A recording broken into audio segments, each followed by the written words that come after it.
Hello, Snowbat. Hello, Frida. Hope you're both doing well. Hello, hello, Plague. Good to see you again.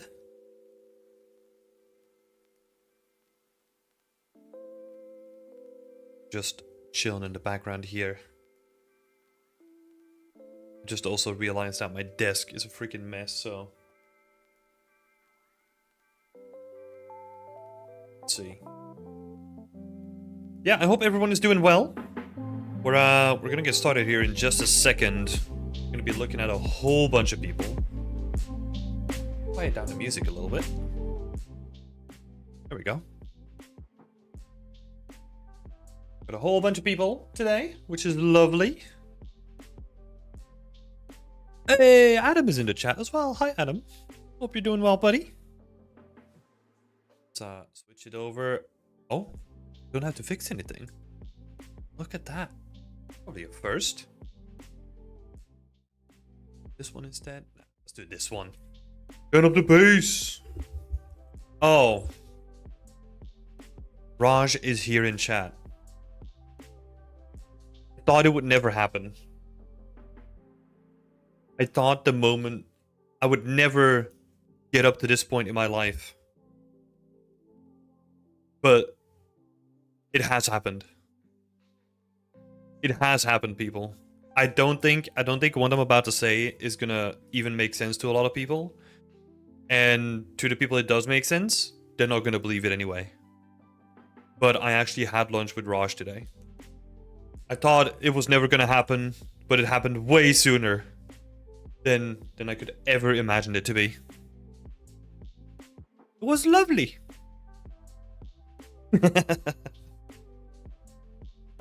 Hi Daniel, hi Rat1. We're both doing well. Yeah, it was great. Had a good time just chilling during lunch. Talked a whole bunch about Nutella for some reason. Because there's people with some crazy habits out there, you know?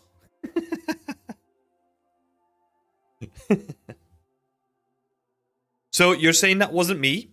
So me and Brigitte went back to our desk and we were actually debating that you hired a paid actor, fully trained them up, like fully trained them on your voice, your mannerisms, all that kind of stuff, and then recruited them into playgrounds just to fuck with us for one day during lunch, you know? So we've actually debated that. So yeah, the jury is still out if we actually had an interaction or not. But hey. Sounds like a codename to talk about pineapple on pizza? What? I do have disposable income to do that. Well, to be fair, you go and travel all the freaking time, so I guess you must have. I don't know what you did, but I want some of that too.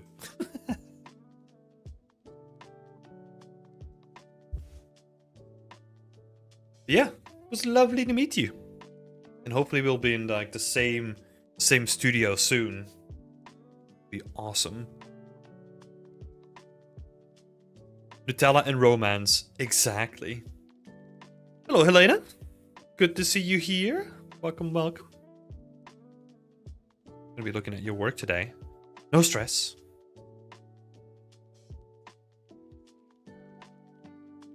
Found my twin in one of the countries and the story just wrote itself. Oh my god. He was always away on another trip. You know what? I would believe that. Like, if he has, like, multiple doppelgangers that just, like, fuck with other people, you know? Like, just confuse the hell out of people. Ah. Wait, round one? You put pineapple on your pizza? Oh my god. What a savage. Alright. For the people that are new here, I'll give you a short introduction what this is. This is a weekly slot that I have dedicated to our lovely community members that want to have feedback. So what I'll do is I have like a bunch of people on my other screen that want to have feedback today. I'll go through them one by one. We'll give feedback. We'll talk about it. We'll hype them up to keep on working. that's the way that it works. So if you want to participate yourself, you can find the link down in the description below. But yeah, most of you are not new here, so it was lovely to have you. You put pizza on pineapple. Ah, shit. You make like... Oh, you know what would be even... Oh my god, Helena. I saw some of the pictures where you put banana and curry on pizza. Yeah. There's also a concept of like dessert pizza, where it's like sweet pizza, like it's full of like chocolate and all that kind of stuff, which also breaks people's brains. But what I was about to say is imagine we're gonna go all the way, right? So instead of putting pizza on pineapple, like Route 1 is saying, what if you make like a calzone pizza, but instead of using dough as the outer layer, you use a pineapple as the outer layer. So it's just like a stuffed pineapple with pizza. So now that I've just like, you know, mentally confused everyone, welcome to the stream.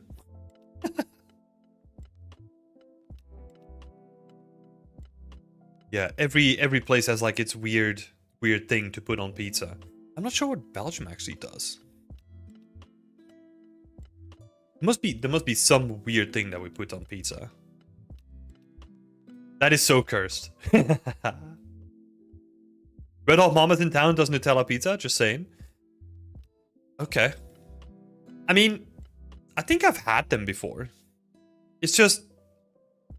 It's not my thing, you know? I would love... I know someone that's perfect for that Nutella pizza. Yeah, but... Keep chatting away about pizza while I have a look at some work. So, we're actually going to get started with more of a question than anything else today. And I think, if I remember correctly... yeah, so we have Khan's work today. And Khan is asking a question, basically more like an exploration, because he's going into different rendering styles, right? So the top one is just like the default Unreal Engine one. All kind of screwed up. So this one is default, and this is path tracing. Right? And the question was, why does it look so massively different? Basically, what is happening in path tracing, take into account I'm not a technical artist, so this is the layman's terms for what is happening, is path tracing is a rendering technique that is going to be closer to reality, or as close as possible to actual like light sources and how they work in reality. Where what we do with like default rendering methods or Lumen or whatever is, because we have to make them real time, we actually have to do a lot of shortcuts, and we can't have the same amount of accuracy that you would expect from path tracing in default, because it's more about the actual performance and how quick something is going to render, because it has to render 60, 90 frames a second, right? Depending on the platform and your specs and all that kind of stuff. But it needs to run quick. Whereas path tracing, as you probably noticed, is going to be either super grainy or it's going to be very, very demanding. So that is basically the difference between the two. That is also because Yukon brought up yourself that why does path tracing look better? That's also why, because it is slower, but it is more accurate to what you would expect in real life as well. So, quick explanation there. Let me actually have a look if there's like any other question in what you... there's a couple of questions in here, right? So, I don't really know if I've progressed as I've been watching the scene for too long. I think there is still some stuff left from like last time that actually could be implemented, especially the different colors in the boxes, right? I feel like that hasn't been addressed that much. Let's actually have a look. You removed some stuff as well, which is interesting. But there was a question in there of, should I try other camera angles?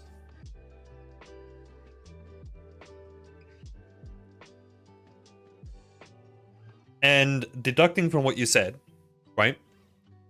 If you already are like really lost and you don't know if you even progressed with the scene at all, then to me it doesn't make sense to then have like multiple camera angles and make that look really nice and all that kind of stuff, because it's just going to take more time in the scene. Whereas it's probably better to just finish this one angle, like really like work on the last couple of things that you want to finish up, and then just move on to the next scene, right? So that's what I would do. Focus on one, and then move on.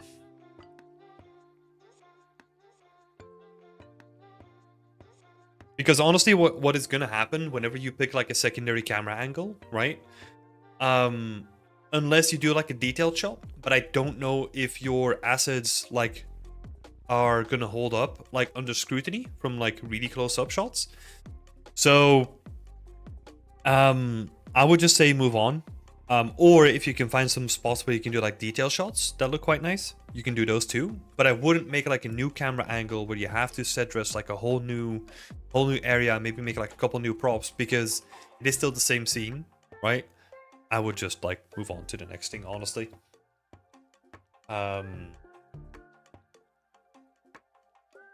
See, yeah, that was basically it. I would just define the biggest pain points, right? Or like define what needs to change.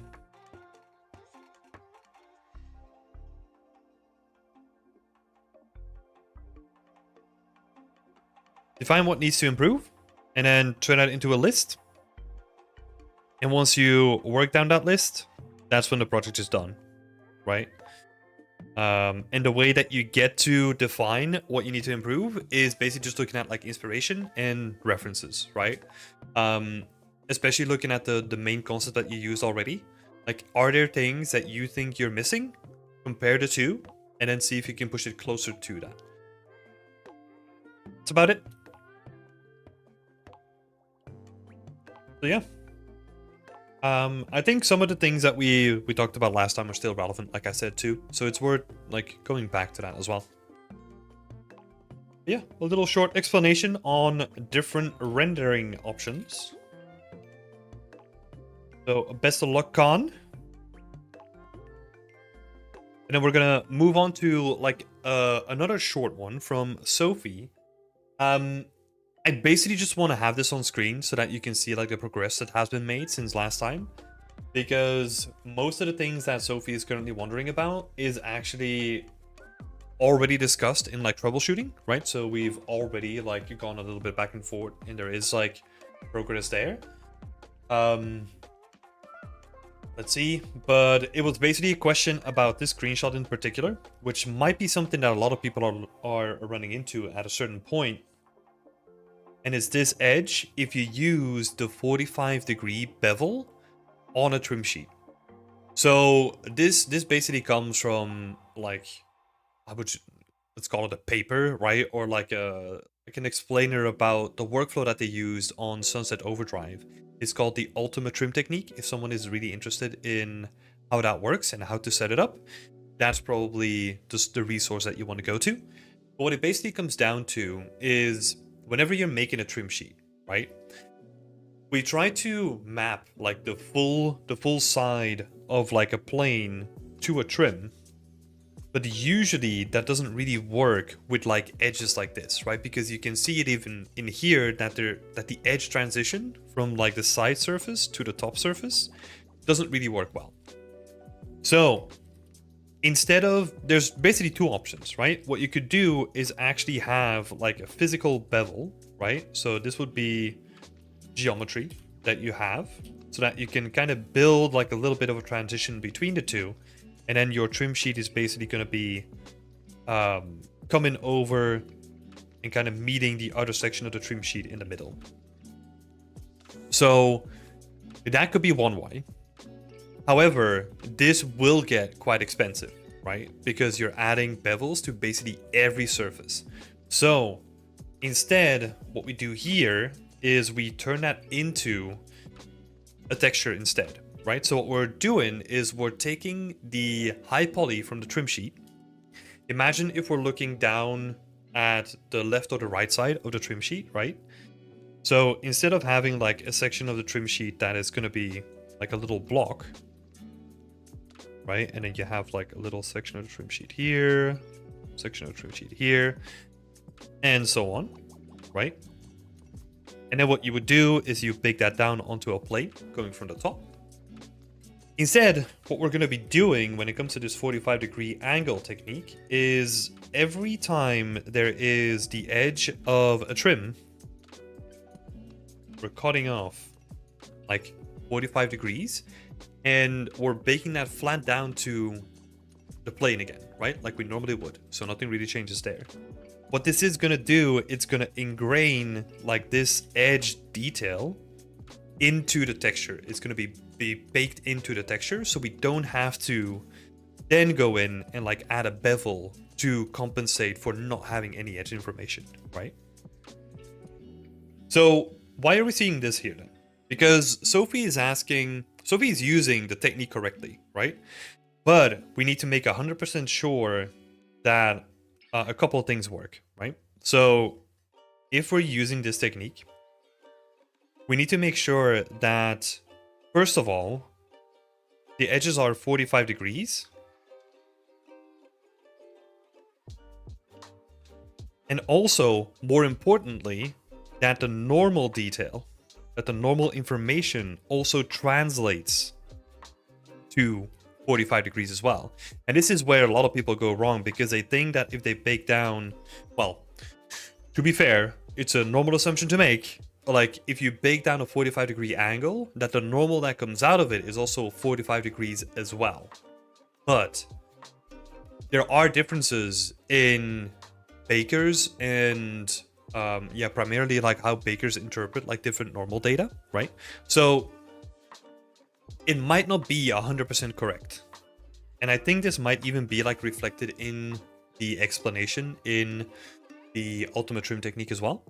But what I had to do when I was building my trim sheet, I had to boost the normal just a little bit. I think it was by like 1.2 or something like that, to actually have it be correct 45-degree angles. And the way that I did that is I basically did a bake, then I applied it to like a little box, right? So I could see it.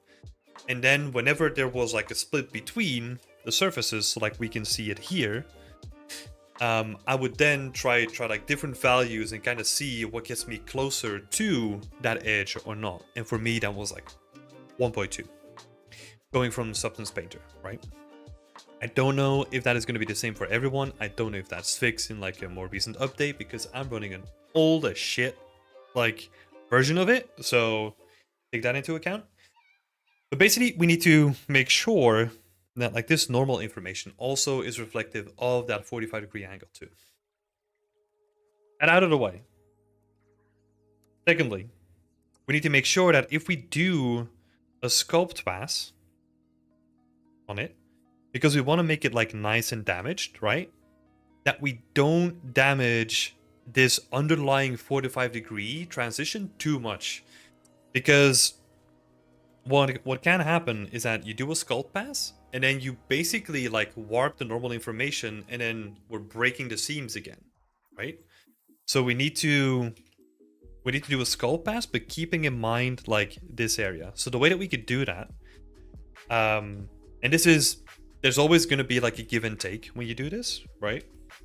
But instead of going like all the way to the edge when we do like a sculpt to break up the edge information, we leave like a little bit of a transition between the two so that the edges always line up 45 degrees, right?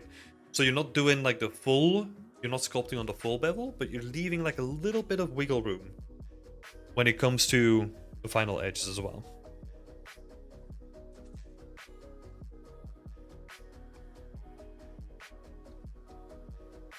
So we need to leave like number 1 intact, right? And then number 3 is Pixel snapping. To make your life easier, we don't want any information to be in between pixels on our texture, right?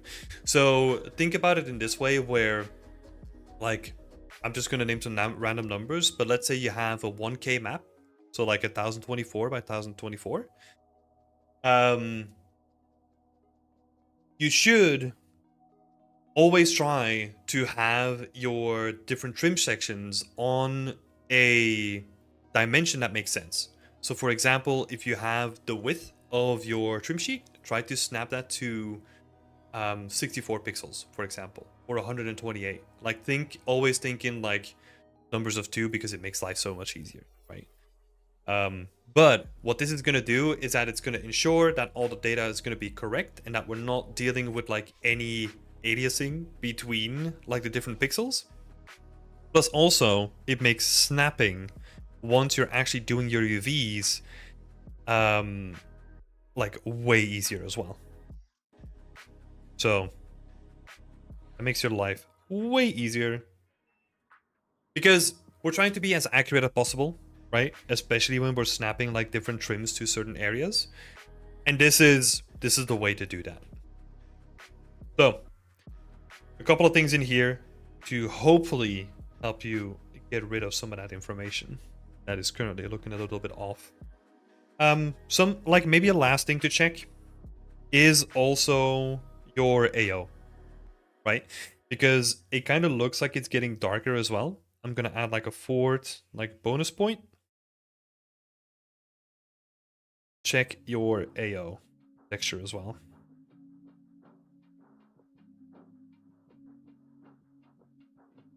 And this is actually also a good point. I would not lay out a trim sheet like this where they're all like next to each other. I think, even though I did that myself, but then I did some other stuff in like textures, I think.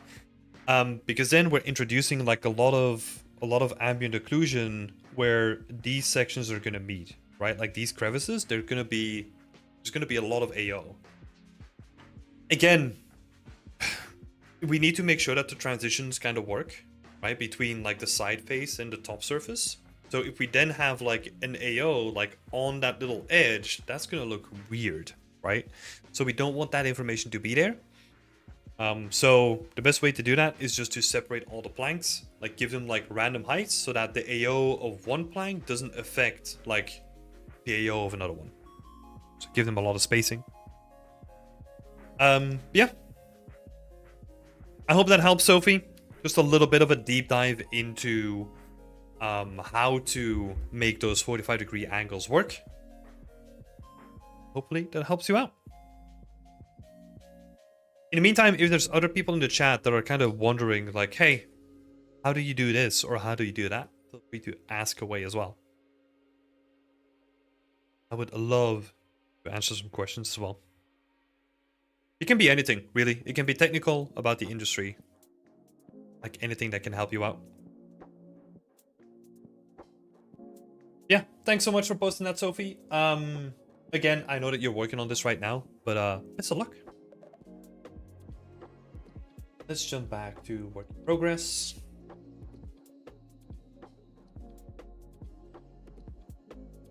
Who are we gonna do next? I think let's just go with Ama.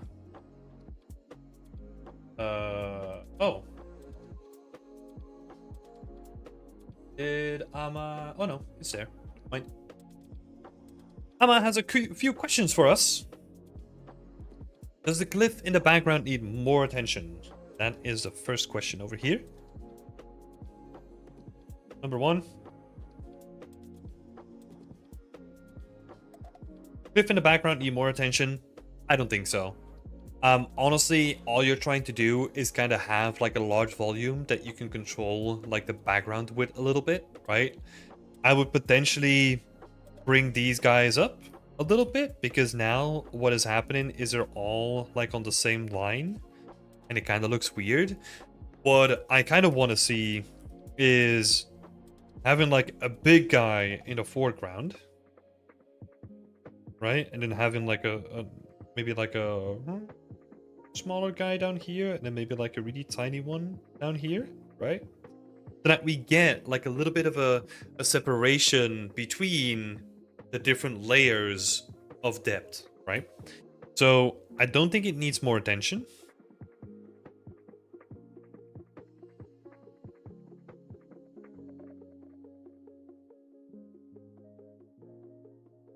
But more layers. Make it nice and parallaxy. The biggest question is always which question to ask. Um, that is true. I mean, just throwing out like, hey, you can ask any question you want. It kind of is a big ask sometimes, right? But I just want to open the door for people that might have a question that they've been struggling with for a while, or maybe they've seen something recently that like really puzzled them. Um, the door is open, so feel free to ask any questions. Or maybe something that you're really stuck with at the moment. You're not sure how to fix it. Yeah, I know that that's a difficult question. Hello, Antonio. How are you doing?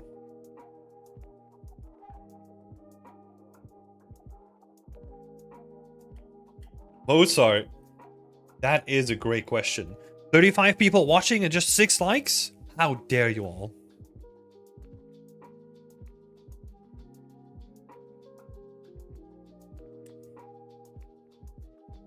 More layers noted.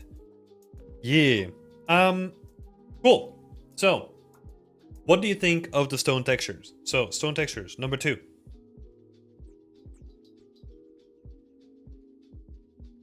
I'm honestly just happy that there's like 35 people watching at the moment, you know? I'm really happy for that. So, I hope you're all enjoying your day. And yeah, lovely to have you all here. So, stone textures. Again, I don't think it's in the shadow as well, right? Like, I would probably not put that much more time into it. I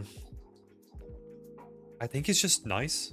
You know, there's nothing bad about this rock and like its textures. It kind of has like some nice surface definition as well.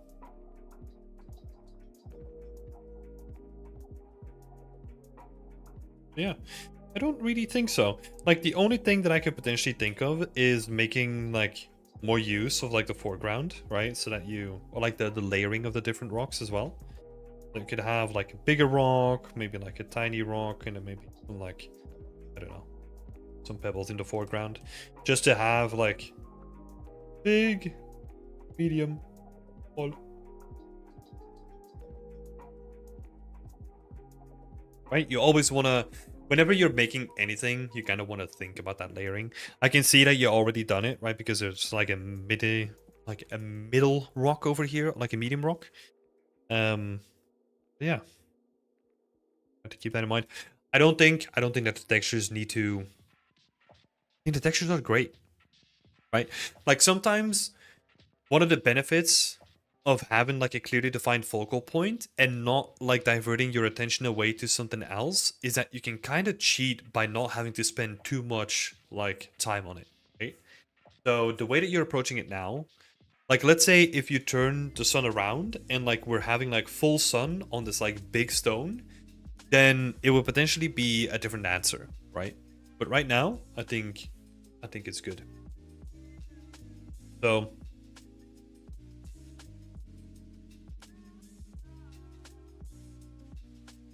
I would just keep them as is for now, and then you know later down the line, once you kind of get to like the polish stage, you can also just like look back at it and maybe you have to do something different then, right?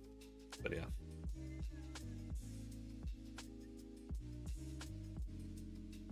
Number 3 is adding leaf and moss to the roof. Is anything missing? To the roof itself? So I think the roof itself actually kind of feels like a little bit flat in terms of like the main variation, right? Like what I would still love to see is areas where you have like more variation, right? So let's say this area is just like darker. Let's say this area is darker as well. And I'm picking out the areas that kind of are like a little bit more flat so that you have like a little bit more moisture and like a little bit more like decay going on in the hay, right? So I would pick out like a couple of those areas and just make like a variation that you can kind of vertex paint in and have like a bit more of a stronger blend as well. So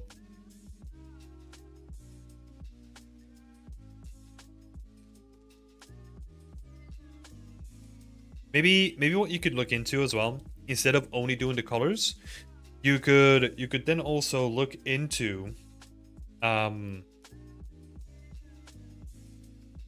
maybe introducing like more chaotic type of thatch, right?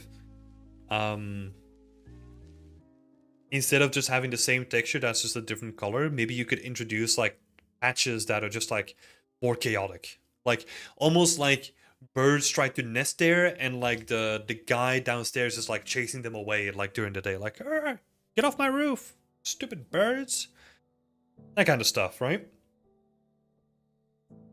Probably going overkill on that one, but hey.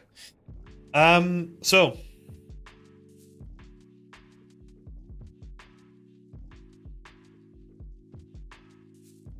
you tried that, but it's still too subtle? Yeah, like currently I'm not really getting a lot of that, right?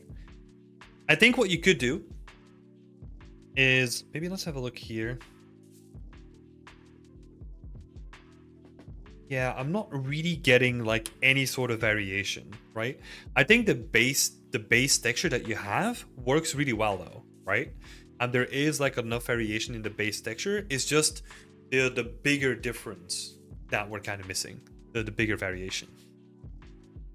So attached roof, for some more variation,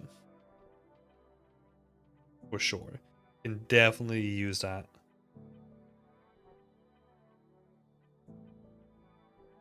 There's some people chatting away. I'm going mad with photogrammetry. I never see weird art in my life. 2 tests failed. Let's hope 3 tests will work. Oh, is that like you tried like 2 tests of photogrammetry already, but you're currently trying to do like a 3rd test as well? Interesting. Yeah, I hope it works well. I've never done like full photogrammetry myself. I've did some like, I don't know. I feel like it's called photo scanning, right? But it's not really scanning the way that I approach it. I just take pictures of like leaves that I found on the floor. I made like an atlas with it, and then I have like an atlas that I can create like a tree out of, right? Or like a bush or whatever I need. That's how far I went with this kind of stuff. I would kind of like to do some like photo scanning. Maybe I'll pick some days. There's probably gonna be enough gloomy days here though. I'll have to pick like a dry one. What do you think is more important environment piece on a portfolio? A detailed interior with high quality pieces, or an exterior environment showing that you can make large scale areas? Kevin, that's a good question. I think what Adam is saying is correct. Like, it doesn't really matter the scale of it, right? It depends on how high the quality of it is. Whereas, the only difference that I can honestly see is if you're making a detailed interior with high quality pieces, it feels to me that you're more going towards something of like a prop artist specialization, right? Where you take care of like the individual assets and you make them to a high quality standard. Whereas if you're doing an exterior environment, it seems like you're more going the way of like a level artist. Like, those people usually take more care of like storytelling and set dressing, actually making an environment feel lived in and tell a story and all that kind of stuff, right? It's a massive oversimplification because there's more niches to it than that, but I would honestly think about it in that way, right? It's try to think about what you want to do. Like, let's say, for example, oh, I like working on like bigger scenes, right? For example, I'm picking my own like experience as an example. Then have a look at like what are the available jobs in the industry, and see which one like matches your goals or like your kind of like work the most, right? And then you have like a goal that you can set for yourself, and you can then look at some applications. That would be like step 2, right? Because now you figured out, like, let's say in my case you want to become a level artist. Okay, cool. What does a level artist do? Then you can kind of like pick apart like the individual things and work towards that, right? Gotta sort of disagree with you, Tim, even though I agree. But there's more because it depends on company to company in my experience. Oh yeah, that's why I said it's like a massive oversimplification, right? It also keeps changing constantly, so that doesn't make it easier either.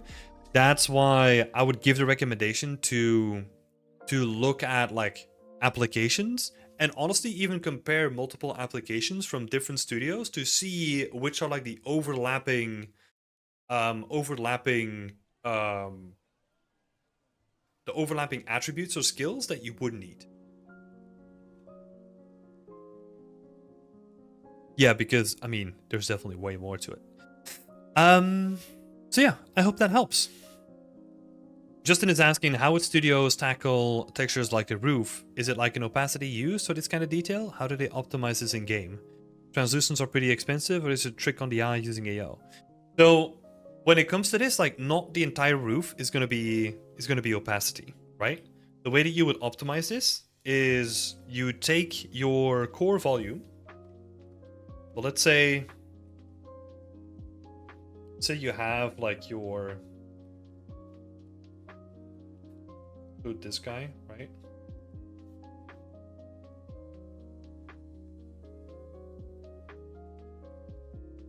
It's like a quick oversimplification, right? So your core volume is just a texture that has no opacity on it whatsoever. And then all the stuff that you add on top of it, go with green or blue, all the stuff that you add on top of it, like all these like little individual tufts, like those are the things that actually are gonna have opacity, right? Because that's where it would matter the most. So you're only really rendering opacity where you need it, right? And also like another thing that you can do is as soon as you get to like a certain distance from like the camera, right? You can just cut out like the entire shader that has opacity, or remove like all the those that have opacity assigned to them as well. That's also a very common technique. What oftentimes happens over distance is, well, I'm sure pretty much a lot of you will be familiar with like the idea of lotting, right? So lotting is the simplification of geometry over distance. So the further you get away from it, the more simple the representation is going to be for the geometry. But it allows us to have like fine control over what we're going to be displaying over distance. So for example, what we can do, once you get like 20 meters away and we can't really see like the opacity anymore, like we just remove everything that has opacity assigned to it, and it simplifies the whole model to only render like a single material that is still just like a MIP down version of the texture. And what MIPing is basically an optimization technique for the texturing side, right? So think about it as like lotting or like a level of detail for textures. Yeah. Quick explanation there on how to optimize this for like an actual production. Yeah. It's a good question though. It's a good question. You can also definitely do a lot with like AO. Like on the base texture. You can do a lot with just normal NAO if you wanted to. Even though like actual material AO is becoming less and less used, I would say, but yeah. Thanks for the clarification. No worries.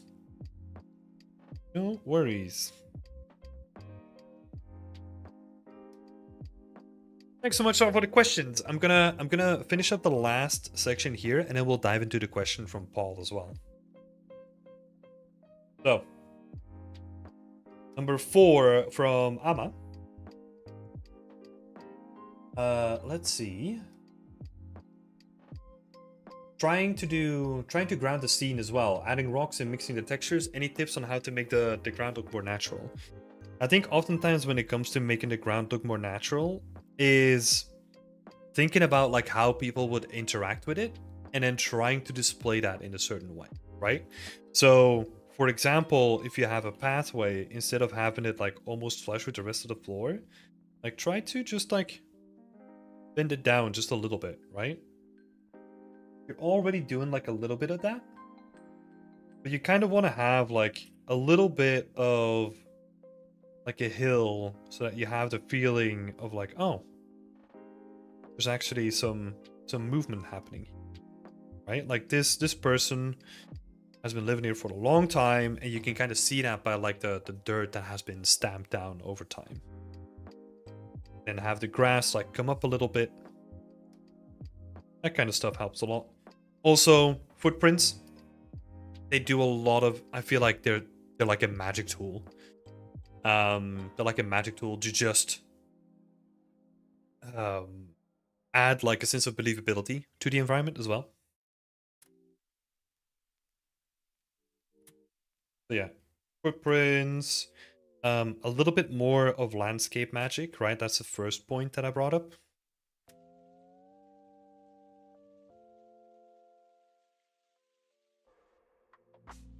Yeah, footprints, some landscape magic. And what was the question again? Any tips on how to make the ground more natural? I think honestly, when it comes to that, having the footprints in there, and then thinking about like how everything kind of blends together, right? I feel like the grass is in a really good position because it kind of has that like high fidelity feel to it. Except for maybe some parts here where you can kind of feel like how sparse it is getting. So I would kind of add like more tufts in certain areas to kind of fill up those empty spaces. And also potentially like match the color just like slightly better. So that like everything kind of flows together a little bit. Because like areas like this, even though they're probably like a bit too dense, but they kind of look like really nice, you know? They kind of have that fluffy element to them. And yeah, maybe if you do areas like this, think about like maybe you can then cover up those like deader areas with like, I don't know, maybe just like a rock that's just like in the middle here, right? Maybe like, I don't know, a couple of rocks. Probably looks weird when you just have like a couple rocks to the side, right? And you don't have them like anywhere in the scene, but you can play around with it. You can have some fun with it too.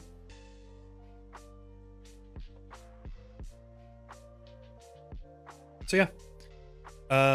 Yeah, the landscape detail is gonna matter a lot. And then I feel like a lot of landscape honestly comes down to slight texture variation, right? So for example, where the person walks, have that dirt be like slightly lighter than the surrounding dirt itself. Just slightly, right? It's about like a subtle difference between the two. But that's also going to make like a big difference as well.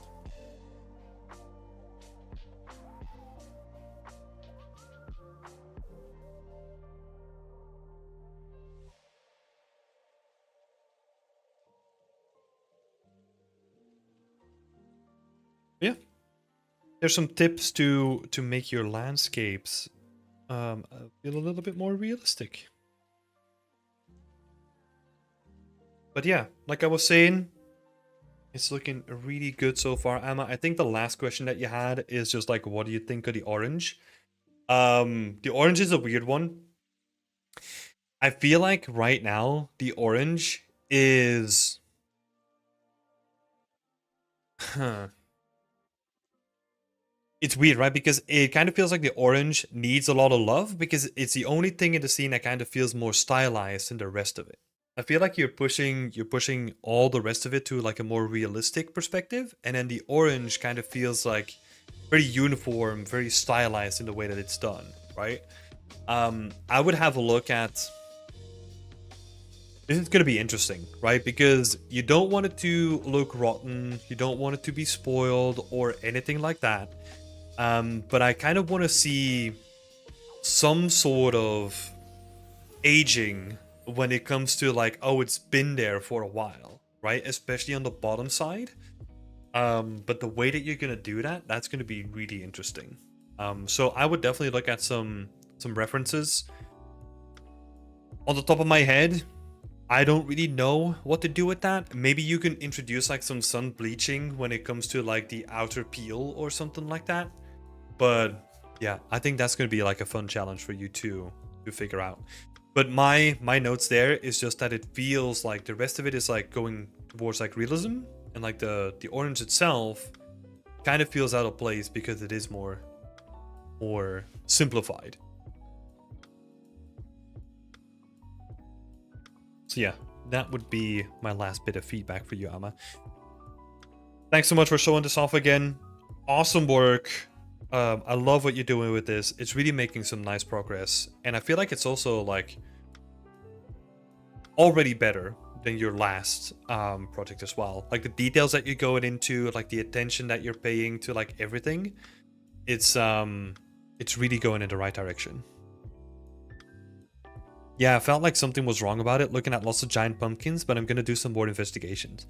So you could do that, but I feel like pumpkins, it's mainly about like the shape and how they age over time, right?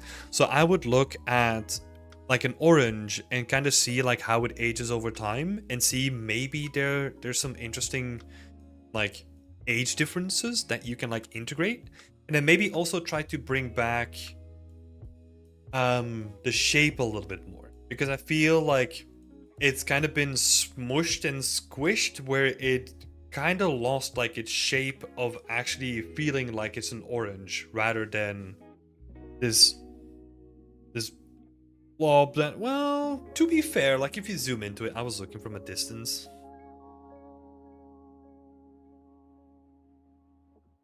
Be fair, it's not that bad. I think mainly the thing that was throwing me off, and we're gonna get very nitpicky here, is maybe the shadow. It kind of feels like it's really harsh for the shape that I would expect to be like more smooth, right? That's about it though.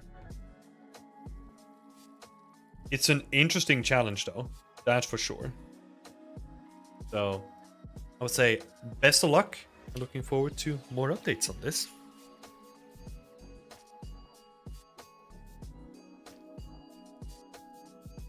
All right, we're gonna dive into Daniel's work in just a little bit. But let's answer some questions first. Actually, I'm gonna answer one question and then I'm gonna grab some water as well because I forgot my water. So, Rope Elias is asking if we still do portfolio reviews. Yes, we actually did. We did a full 3-hour session yesterday. And we still plan to do more of them in the future as well. So, yeah. Give me a moment. I'll be right back with some water.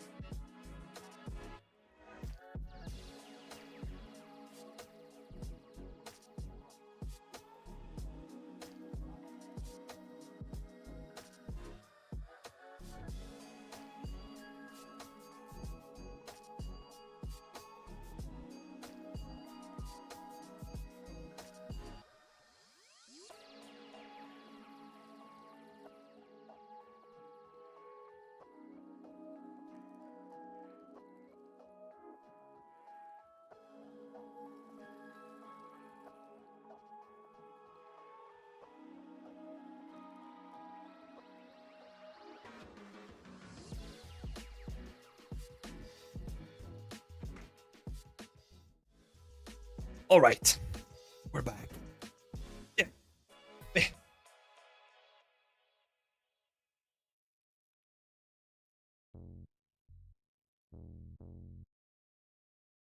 Let's have a look at some questions here. We got some interesting ones coming in.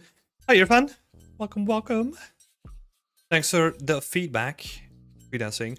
No worries. Always happy to help someone out, and especially with the beautiful piece that you have going on. So, been a pleasure. Let's see. I think there was a question that I missed from Paul. Let's see. So, do you have any time recommendations on time management? Like, how much time should you spend on the block out details, etc.? Or is it different from project to project? Is there no rule of thumb? No, there is absolutely no rule of thumb.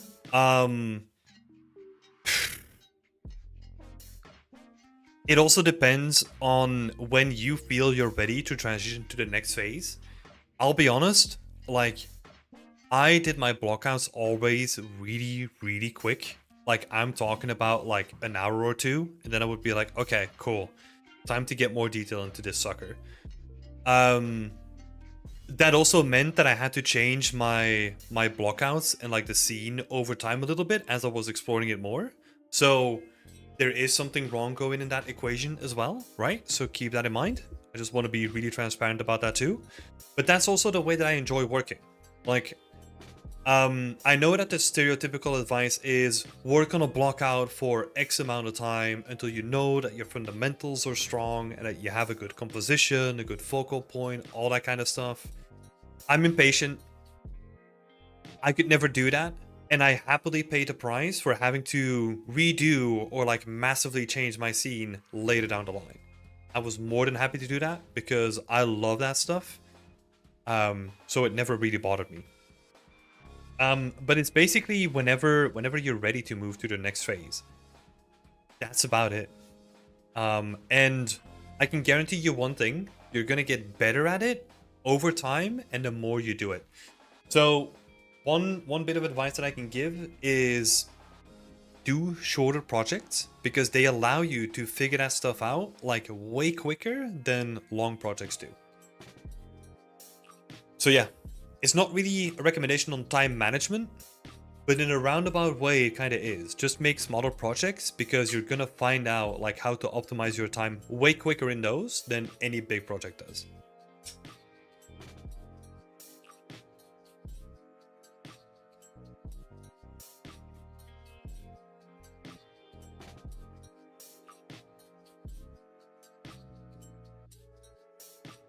Thank you. I'm glad I'm not alone. This is the thing, right? And I try to be really clear with that, even though I feel like it makes this channel suffer because of it. But there is no golden rule here, right? There is no set workflow that you have to use and you can't deviate from it like at all. There are certain like guidelines, right? Like there are certain things that we can recommend you to do, but there like everything is constantly changing. So there's no like, oh, do this and you'll get in. Do this and you make like a good portfolio piece. Do this, that, right? And that's also the fun to me about like being an artist and being really creative. Just yeah, the sense of exploration, like personal exploration, right? Where I get to learn so much about myself and what I like and what my interests are and all that kind of stuff. That is kind of like built into like doing a personal project for me. So it's not only about like putting out work, it's also about getting to know myself better and exploring like my creative side as well. I know it's always easier said than done, especially when there is more pressure on yourself to get into a studio, right? That's a whole different ball game, and there is definitely a bigger focus on actually getting work out there and making a portfolio, making it good. But yeah, I don't think you should ever lose sight of that exploration side and why you did art in the beginning. Kind of like a very long-winded way of saying that, but that's why we're here. Let's see. Bare minimum. How long? Does it matter? Yeah. Yeah, I guess if you really want to get into like that topic a little bit more, what I will say is having a deadline always helps. You just have to be accountable to it, right? And the way that you get accountable, if you're really good at keeping yourself accountable, just do it for yourself. If you're not, make yourself accountable by having other people included in it. So one way that I did that for myself is I knew that I wanted to get more consistent with my art, and I was also running a blog at that point, so I kind of knew that like every Tuesday like at 8 in the evening, I needed to post an update on my ArtStation blog, right? And if I didn't have art, that really sucked and it really made me feel guilty. And I had a couple of weeks where I didn't have anything to show and I didn't want to have that happen again. So I still posted it, felt really guilty about it, and then compensated by doing more work the week after and trying to be more consistent in the future. So that's like a mechanic that you can potentially use. That's also why I run this Whip Wednesday on like a weekly basis, to kind of have like a sort of system for people if they want to use it. But there's also a recognition there that what worked for me might also not work for you, right? So you have to find your own routine, you have to find your own levers to play around with, and then see what works for you. Lilith Louis, should I consider applying to studios or companies that don't currently list openings for junior artists? This is an interesting one. The way that I would approach this is I would build a list of studios based on like how interested I am getting into them. And if that studio is at more on the top of that list and they don't have a current opening for juniors, I would still reach out anyway. I tried a lot of stuff when I was trying to get into the industry. I would message recruiters, sometimes even like lead artists. I would reach out to them saying, hey, you're a big inspiration. Keep it real, right? Like, you're a big inspiration. I've been following your work. If that doesn't happen, like, don't say any of that stuff. But there were a couple of people that I reached out to that I was following over time, and I was just like, hey, I would love to work at your company. I've been following your work for a long time. Even if you can't put me forward, like, maybe there's like a moment of your time that you can share some feedback with how I can better prepare myself if there is an opening, right? So kind of giving them, like, leaving the ball in their park, right? And then seeing if they have a reply or not. Sometimes they would give me feedback, sometimes they wouldn't reply. That's fine.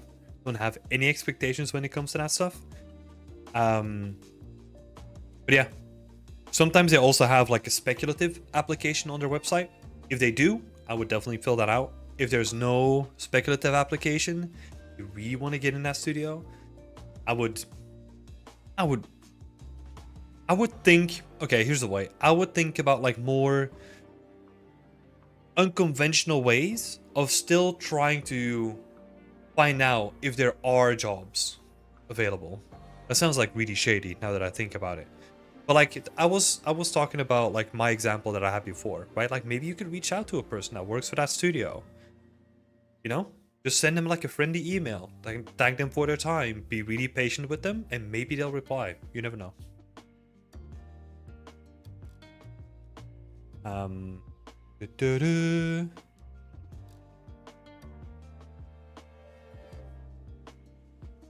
Irfan, when or how can we know if a scene I made is a portfolio piece or not? The Ollivander scene I worked on was shown earlier.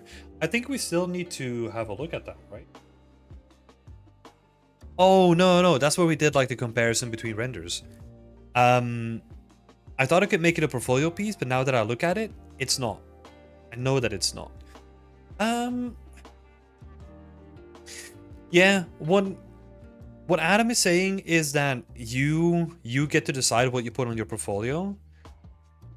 But the tricky thing is that we're always, as artists, like our own worst judge, right? So I would send that scene out to like a couple of people that you know, and just say like, hey, look, do you think I should put that on my portfolio? And is it better than any of my previous pieces that are already on there, right? And just get like a more objective view, because we spend so much time in our art that sometimes we lose track of if it's even good or not, right? So we need to find like ways on how to objectify that a little bit more. But yeah, and I'm saying objectively, I would say put your best work out there, and that's also showcasing what you want to work, with or as. Yeah, that's true. Yeah, but like I said, we're our own worst critic, right? And it also heavily depends on what you're comparing it with as well. If you're comparing anything with the front page of ArtStation, that is not a realistic bar to set, especially if this is like your first scene or you're trying to get a junior, right? So you need to kind of figure out like, okay, is this the best work that I have produced to date? If yes, put it on your portfolio and then make the next thing. And if that is like way better than the previous thing, remove the previous thing, right? And just iterate on your portfolio. Because it does take time to get to a stage where like your portfolio is gonna be industry ready as well, right? Or well, not even industry ready. It's something that you can be proud of, I guess. And last question before we dive into this next one: is there still a job market for junior artists in the industry? Feels like the complete games industry is broken at the moment. Layoffs everywhere. Yeah, I work with a ton of people that just joined the industry as their first job. There is still a job market out there. It's just, yeah, it's a bit more competitive now. But yeah, I get to talk to them day in, day out. Like people, I've been working here for like 3 weeks now. And I've talked to people that have gotten the job like a month earlier than me. There's other people from our community that have gotten the job like quite recently as well. So yeah, there is definitely a market. And but I do agree that it's more competitive now, right? Obviously, how can it not be? Because there's so much more people out there now because they have been made redundant, right? But that also increases the pressure on seniors and mids and all those kind of ranks too, right? Even though they have built up experience, but yeah. I often feel too shy to reach out or ask for opinions from professionals in the industry. I'll give it a try. Thank you for the advice. I will say, Lilith, I've had mixed results with that, right? Especially when it's about asking for a job. That's why I was very specific in the way that I worded what I said, right? Because if you're just gonna go up to someone and say like, "Hey, big fan of your work. Is there a job opening? Because I want to get a job," right? I'm massively oversimplifying it now, but that's not gonna leave a good taste, right?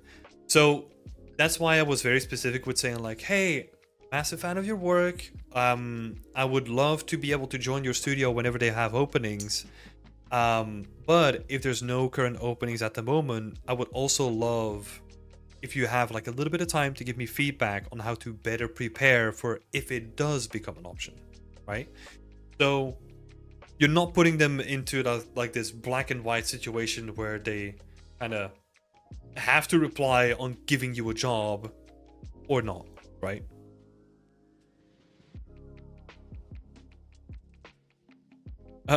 Most people have a graveyard or project for that reason. They're too big. Cryzin Project Graveyard. Yep. I have one too. I think I showed it a couple times on stream. I think it's like, I don't know. It's way too big. I still keep dragging around it with it though. It's fun to look back at some of the stuff that I tried. But this is some more feedback. We're gonna be having a look at the next one from Daniel. I finished the renders for most of the items and the views that I wanted, just missing the breakdowns, but that doesn't really matter for now. Just wanted to know that if I should remove any render, and if the color palette I chose to work with this piece, I think maybe the contrast might be too high. Okay, so let's have a look. We have a couple of questions in here. So, saying number one, to renders. Right? Which one to cut or approve? We'll do that in a second. And then number two was the color palette that you chose to work with. Colors. So when we're talking about the colors, I think what you're picking up on is not actually like how contrasted the colors are necessarily. I think it's very natural colors, right? It's all just like very, very wood, like samey kind of colors. I don't think it's necessarily that. What I do think it is, though, is the intensity of the noise on your textures. That is creating like a lot of visual, like, yeah, a lot of visual noise, right? That should not be there, like as consistent as you're having it. For example, if you look at this little render here, right? It's hard to distinguish like the different materials because they're all so like uniformly noisy, right? Especially on some of the detail shots. I think you can really tell on the detail shots that there's just like too much noise on the actual textures. I will say though, your lighting and the way that you present everything kind of is like, imagine that we're at 0, right? Like 0 is like the baseline. Like you're scoring like minus, I don't know, this is arbitrary, right? So you're scoring like -3 on like the noisy textures, but your presentation is bringing it up to a positive because it is so good the way that you present your stuff, right? Like this, if it wasn't presented so well with like the highly contrasted lighting, wouldn't look as good as you're having it look right now. So I just want to say, yeah, great job on the way that you present it. That is awesome. But that's what I'm picking up on, right? So noisy textures.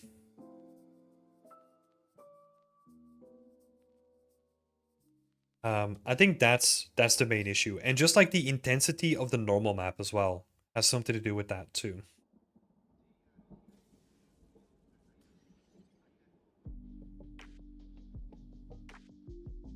Like, because again, very noisy, very high, yeah, just very high intensity on like the whole thing, right? And it kind of makes everything like really hard to read, and very chaotic feeling. But going back to your questions, I don't think the actual colors themselves, I don't think they are like really, yeah, really that big of an issue. I ended up adding a lot of noise because of the lack of resolution. I'm sharing a 4K map to a lot of different assets. That is like more than enough like texture resolution to work with. I think actually what you should consider instead is, if you're doing these detail shots, right?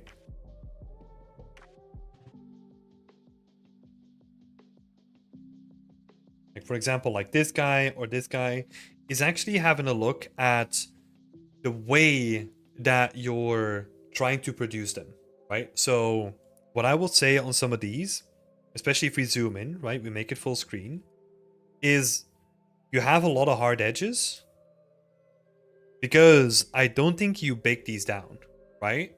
Or if you did, like it kind of feels like something went wrong there. Because it does feel like pretty basic geometry that then has like textures added on top of them, right? Same for this guy over here. Same for this as well. That's what I would focus on more, is actually getting like the high to low poly on like one single object, like really nailed down so that you get like those nice looking edges. And then you could even use the same geometry, right? But then make like a high poly for them. And that's gonna that's gonna make it feel so much nicer. Because what it feels like right now is exactly like you said, right? You're trying to compensate for something that is not there by adding like a lot of noise to it. But what happens is, like, once you have someone with experience on the other side, they see right through it and they kind of know that you're skipping a lot of steps, right?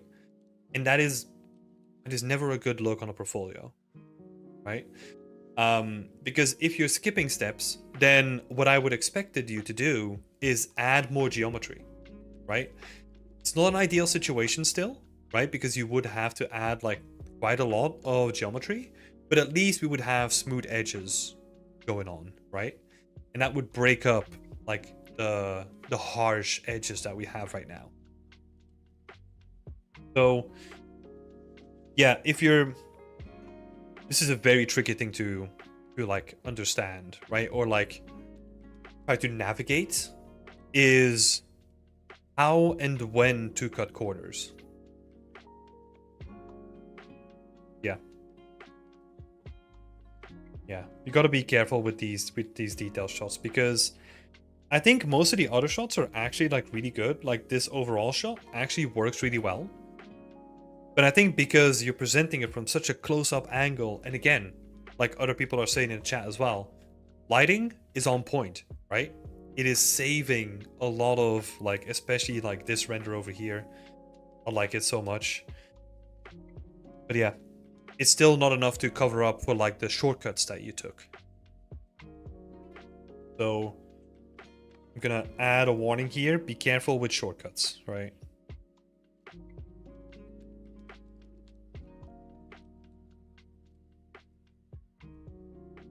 I'm not really interested in polishing these models. Do you think cutting these close-ups would be a good idea? If that is the option, if those are the two options, right? Well, you're basically saying it's an ultimatum, right?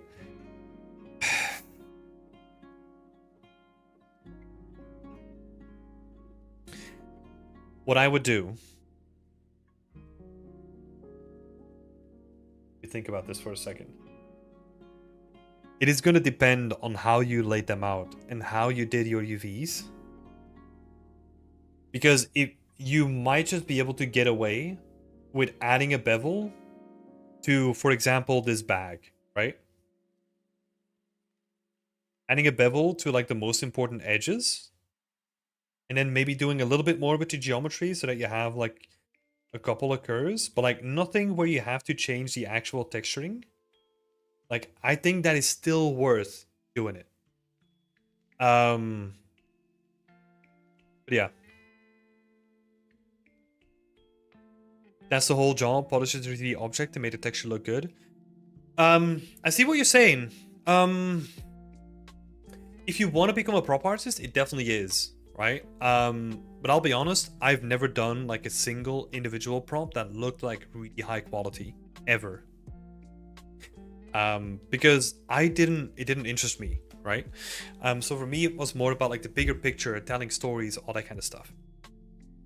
So it's, what I'm trying to say is that it all depends on what your goal is and what you want to be in the industry and how you present yourself as well, right?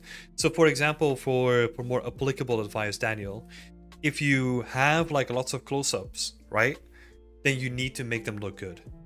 If you don't want to make them look good, you can cut them out. It would be a shame though, wouldn't it? Because the lighting is good. So it's worth considering maybe taking one detail shot and like making it pretty.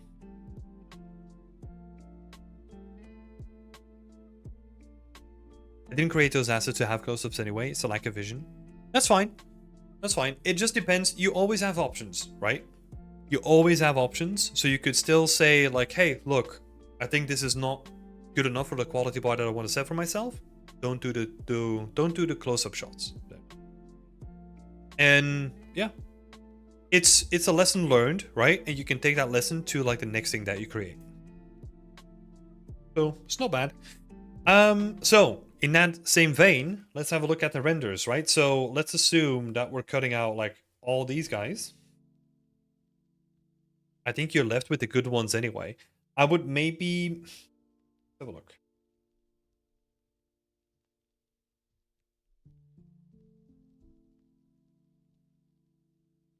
I would keep this guy in. I would keep all the rest in. I know that this is like, you're focusing on some props as well, right? But I think the storytelling just adds like another piece of the layering to the whole thing, where it just elevates it above like some of the other ones that are more like simple. So I think the other ones you can actually keep. Most of the renders are inside a marmoset, but I still want to wide shot of the balloon in Unreal. Does that last one work? Yeah, the last one works. Like the last one, for example, is this one here. I think that works really well. The only thing that I can really say about this is be careful with how you place your lights, right? Because you have like a really strong light here that is gonna be casting like lots of shadow on like the back end of this. But now you kind of place like a fake light here because you can kind of see the shadow of like the bags, right? So be careful with this sort of like fake lighting.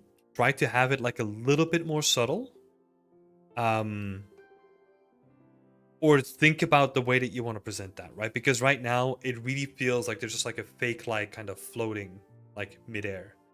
What you could potentially do,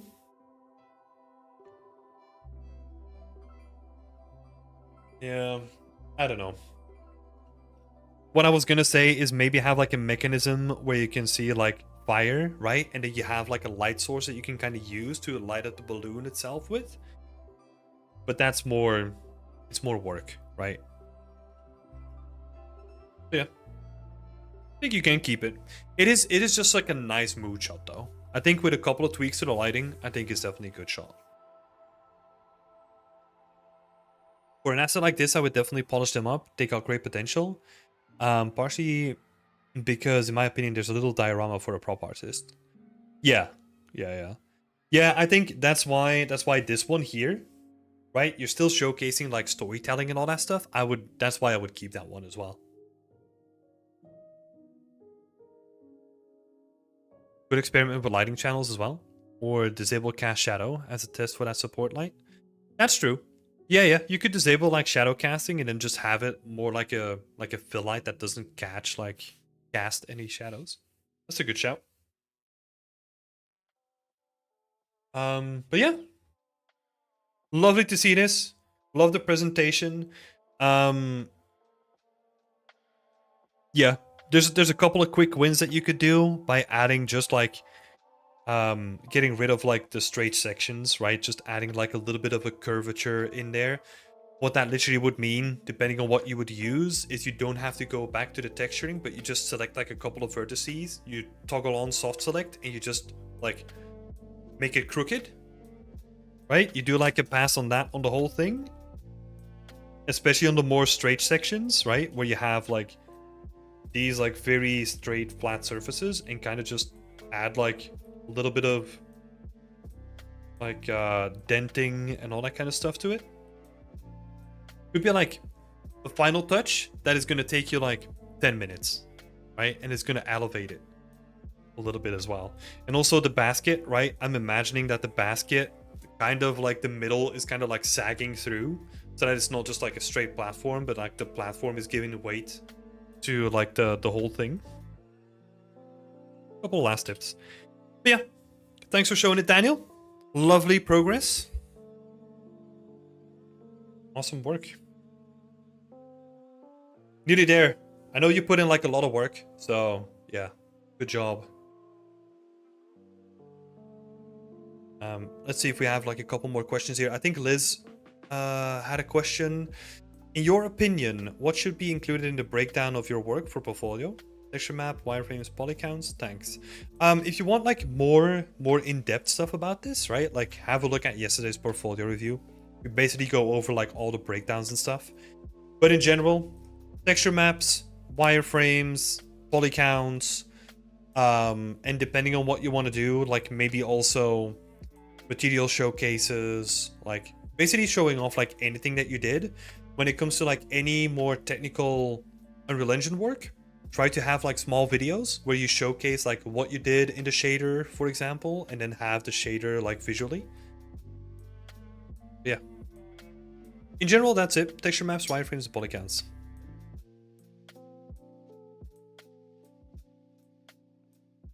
Hey, Vivek. It's good to see you here. Welcome back. It's been a while. I think I missed you yesterday as well. Yeah, good to see you here.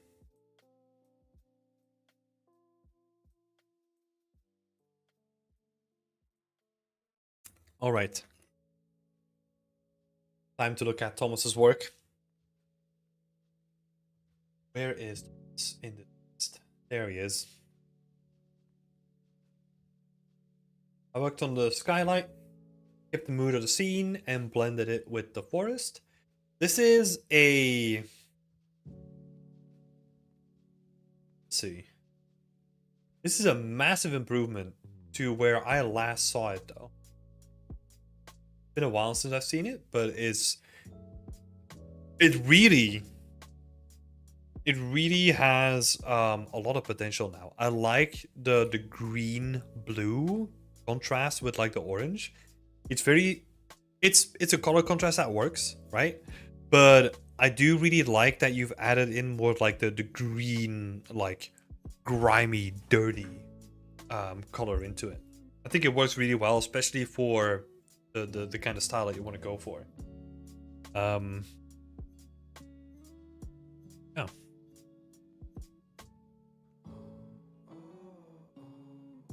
I joined one of the streams before, but just had this on in the background. Everything you said has been great. Seems very helpful and good content. Oh, thank you so much. Happy to have you here, Andrew. Kington, I see ya. But yeah, I love this. Like massive improvements over the last time, especially when it comes to the mood and the lighting. So let's see what I can help with. See, increase the saturations of the lanterns. For the whip, would it be possible to get overall feedback on the lighting and composition? I want to post it soon to give myself some time to take part in the room as well. I think this looks great, honestly. I think the composition is on point. I like that you kind of have like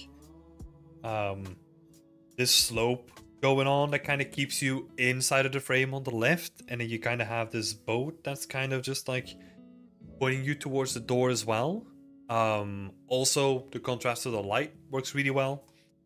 The only thing that I'm not sure about is it's not that distracting. I'm just not sure what we're looking at here currently. Like it's more of a question mark than actually something going wrong. So yeah. It honestly feels like that should almost be inside and then have like a faint glow coming from the inside, but you still have like the main light source be at the entrance, right? That's the way that I would approach it.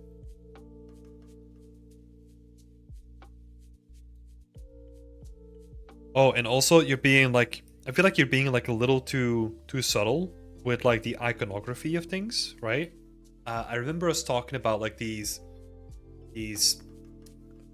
little figurines hanging in the forest, right? But I would honestly just like increase them in terms of like the amount, and maybe you can kind of use them in the background to kind of just like be like very ominous, like almost that the tree is like kind of full of like these little like effigies, so that we really get the vibes of like, oh shit, like there's like someone who does like weird fucked up rituals inside of this house, right? Really yeah, really playing up the iconography that you have going on, because it's been really subtle at this point. But honestly, that's more up to you. I would love to see like almost the entire tree kind of full with like these things, where you almost to the point where you could almost mistake them for actually being the leaves of the trees, and then you start paying attention and you see like all these like effigies like hanging in the trees. That would be freaking awesome, I think. But yeah, it could be something to experiment with. I think honestly the composition, the mood, the colors is all on point. I honestly don't have too much to say about that. I love the way that it's going. Like potentially the only thing that I could say is go for a wider shot, and then also try to go for I think honestly that might even work with like a wider shot, and I would just push the frame more to the left, because what is happening right now is that if we divide the frame up, like this is like how we would divide it up, right? Like roughly. It kind of feels like it's pretty central, I think what could be cool is if the focal point is more around here. And what I would do then is just like have a wider angle, like a wider shot, and just move frame, basically add a bunch of stuff here, but don't move this, right? So that you're shifting the focal point more to the right. And I think once you do that, once you do like a 21 by 9 in this shot, I think that's gonna work itself into place like quite easily. And then also black bars, right? They make stuff feel like more cinematic. And the rule of thirds, right? Basically what we just said. So a couple of little tricks here. Really push like the cinematic angle, almost feel like it's like an art piece that belongs on a wall, right? Just make it like nicely and presented.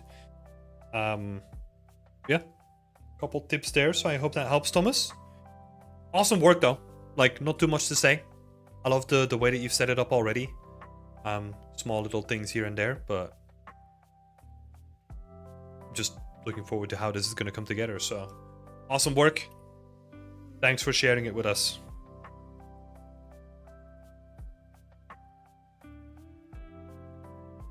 Aditi, hi Tim, I've been following up with Beyond Extend and really appreciate the community and the insights we get here. Thank you. No worries, happy to help.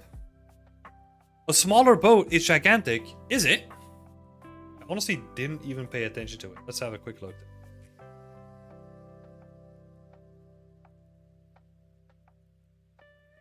I don't think it's too bad, actually.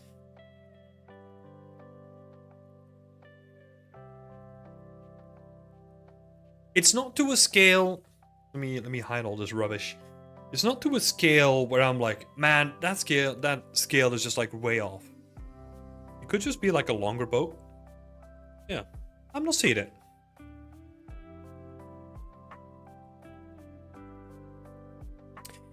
How important is ZBrush to junior artists? It depends on what you want to do. So ZBrush currently is mostly used for people that do like geology, right? So,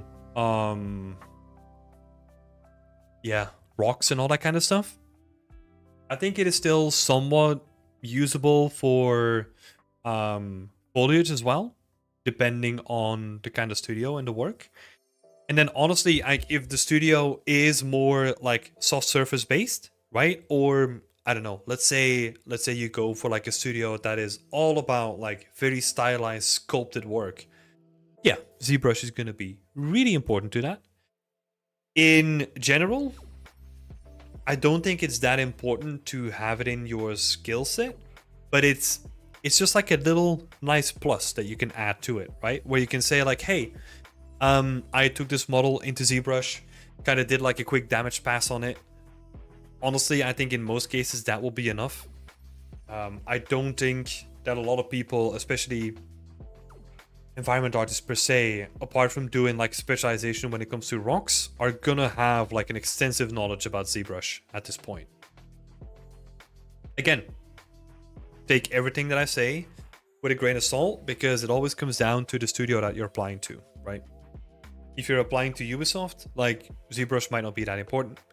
If you're applying to Sony Santa Monica, ZBrush is going to be crucial.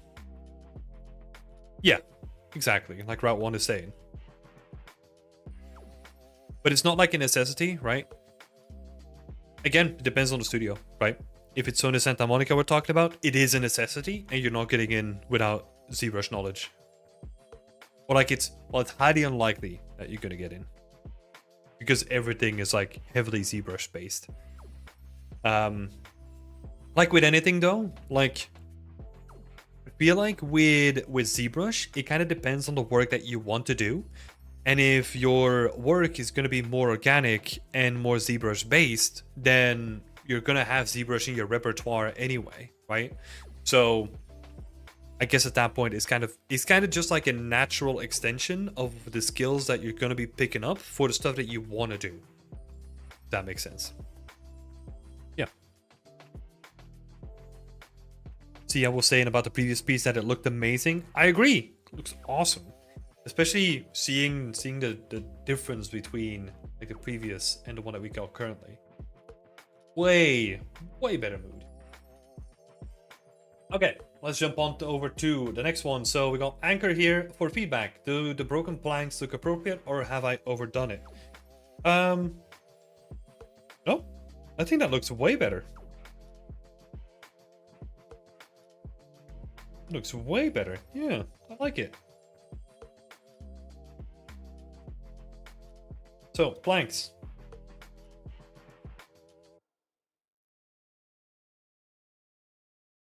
Planks. Check mark. That's good. I like it. Number 2.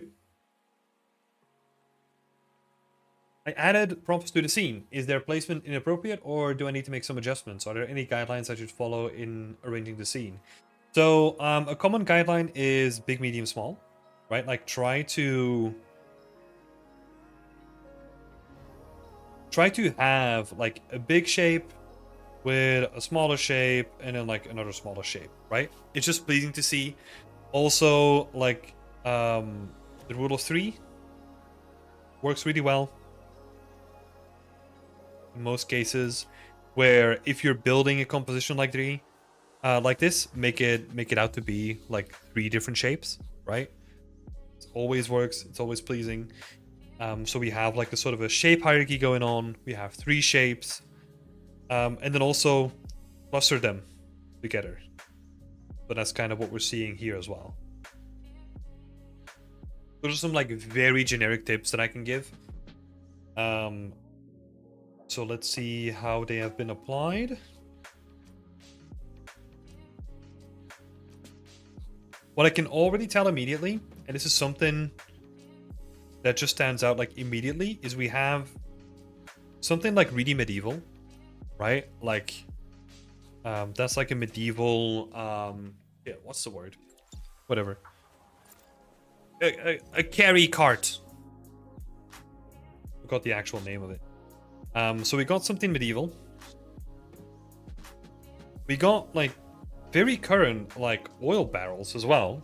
So like current day. And then there's some other stuff that is like somewhere in between.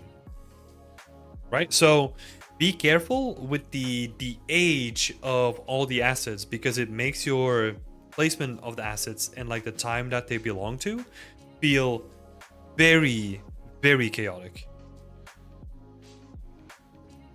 So consistency in assets.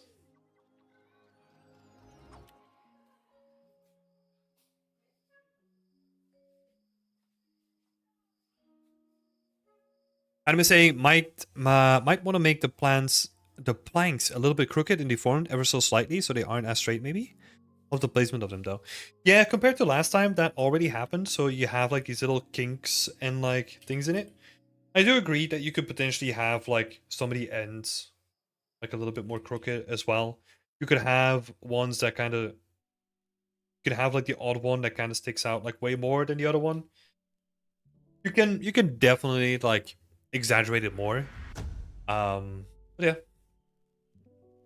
Hey, thank you, Dr. Odolid. So much for subscribing. But yeah, I think that's a good point. So you could even push the variation more if you wanted to.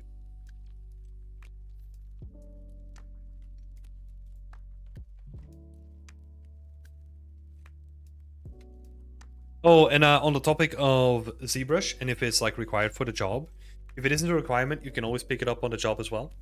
Yeah, like that's what occasionally happens as well, right? Like when there's going to be on the job training too. If it is going to be a studio, like for example Sony Santa Monica, right? You will need to have ZBrush knowledge to get in, but yeah.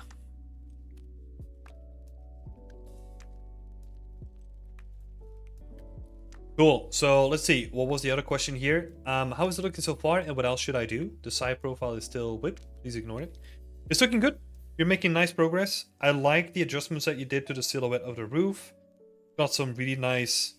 We got a really nice chimney as well, which I'm big fan of as well. I don't know if that was the last time that it was in, but looking really good. I think you can definitely do more with these tiles, right? Like, because now they feel like they're just like really sticking out a lot, where you want to basically give the same treatment to this as you did here, right? So the chimney should actually be like a little bit more embedded and then have the silhouette change, because now the silhouette actually doesn't change. It's just like the interior side that changes a lot. So again, like, apply that same sort of practice that we have here, apply that to like different areas as well, right? So same thing here. You can apply that to this section as well, make everything slightly crooked. Same thing here. You can apply that everywhere, right? And then yeah, I'm gonna leave the rest up to you. I don't know what your goals are for the project. I don't know how far you want to push it, but it's definitely looking really nice so far. Also, one last thing that I'll say. This is more like a general tip. Keep the camera in mind.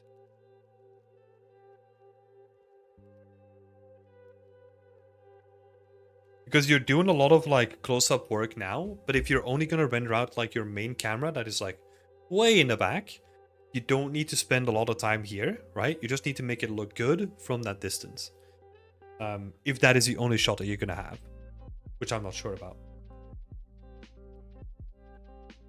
Yeah. Oh, you mentioned that you're gonna be working on the surrounding area next, according to my camera setup. Yeah, sounds good.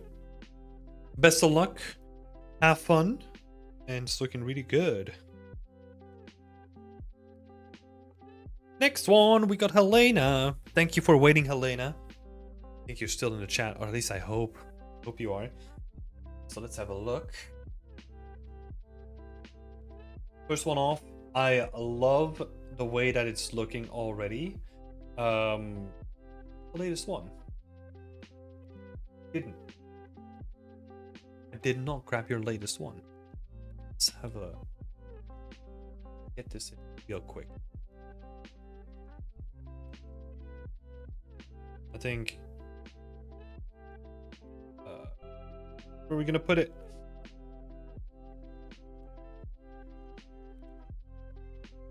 Just do something like this. We'll do it. We'll do it. So this is the most current version. There's also some movement going on. Awesome. I am loving the composition and like how graphical it is, right? Where you have like this cutout shape over here and it's like the size of the moon, like specifically made for the moon. Oh, it looks so good. Very, very deliberate, very beautiful, right? So I love the colors, for sure. Very vibrant. I also love the shader work. Let me actually show it off for everyone so that we can all... It's the best way. Let me actually switch over. Go. So yeah, you can see that the shaders, like especially in the lamps, they do like a really good job of just like having like adding like a vibrancy to the scene, right? You kind of have like a little bit of movement here, a little bit of a fishy swimming around, I think. Just a lot of like really interesting movement and like a lot of lighting that is like interacting like with the scene. So really great job on that so far. Yeah, pretty cool stuff.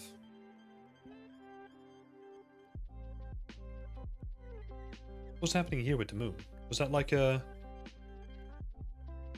Okay. You kind of have like a cloud or something like that covering it, right? Which kind of feels weird, but honestly, we're nitpicking at this point. It also, it kind of just feels weird because the cloud is the same color as the background. And it just feels like it's not a cloud, but it's just like, I don't know, like a random shape going in front of it. But yeah. Let's actually have a look. So, Other than that, I'm just looking for general ways to improve the scene, make it a bit nicer to read. I definitely want to squeeze in a bit more moving elements here, but I think it's a good place to get some new eyes. I definitely agree with that. So, I think one of the main ones here is if you really want to make more movement, right? It kind of has to be the book. I feel it screams out to be like animated, right? Especially because you have so many other bits of movement. I'm kind of expecting it to like pop open and like be animated at some point. Um, did I miss that? I just want to make sure. It's not animated right now, right? Oh, it's slightly waving in the wind. Okay. What I'm almost expecting is that it feels such a magical place that it kind of feels like it opens and it's like flicking through the pages or something, right? Or like maybe if you want to have it more, because you're kind of going for like a more subtle movement, right? So what you could potentially do is have like the book slightly come off the table and like kind of just like bob and weave a little bit and then settle down like easily. That would probably make like more sense with the movement that you're probably going for.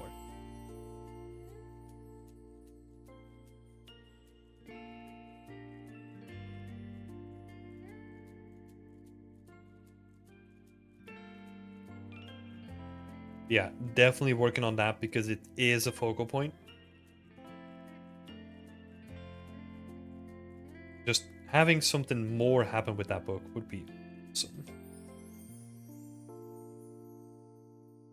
In general, though, I really like the way that you're handling all the clutter, all the books. Like everything feels like really nice and hand placed, right?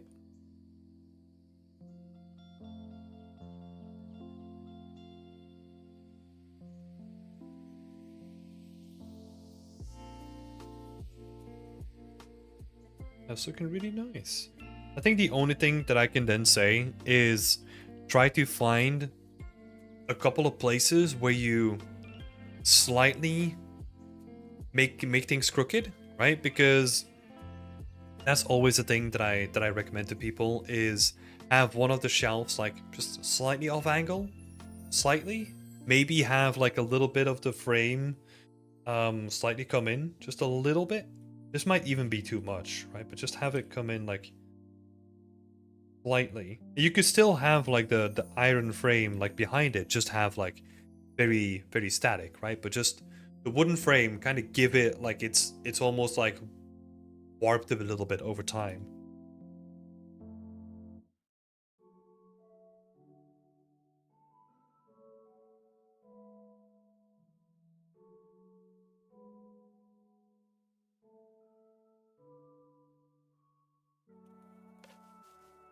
But overall, I think you're doing a really great job at that already. Kevin Murray is saying, I can picture it radiating a bit, as if it's reacting to the moon, like a gold glow. Oh, talking about the moon is talking about the book as well. Yeah, that could be interesting. There's definitely something to play with there, for sure.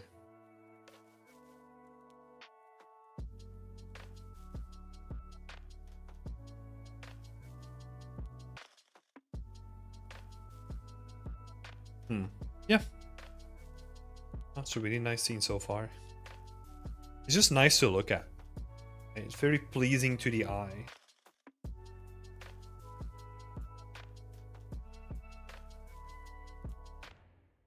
Yeah. Let's see. What were some of the other things that you were thinking about, right? So I'm still going to add a few things and perhaps tweak the brightness in the potions a little bit. Perhaps the cat is also a little bit too dark. Yeah, there is... Oh, I think I removed it. Or like I hid it behind this guy over here. So the cat is too dark. I think so. Like if you're focusing on the floor, right? Because you did such a good job of framing like everything else. It feels like the cat is a little bit hidden. But this is one of those cases where it's not really that big of an issue, right? Because to me, it feels like it's more like a piece about just exploring what is in the frame, right? Like whenever you look at this, you're almost like seeing something new, right? So the cat could be like almost like a hidden type of Easter egg. It's quite nice. Let's see. The white box on the left might be like a little terrarium for a lizard or something like that. Fun ideas are welcome. Or ideas that are welcome. Okay, so this little box here is going to be like a little terrarium. Like a little lizard guy. Be a cool idea.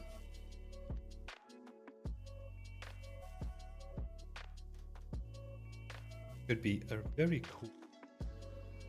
I'm kind of thinking about like what else could be interesting to kind of showcase like the more magical elements, right? Like maybe it could be like an ornate box or something like that with like, I don't know, some nice like engraved detail on it.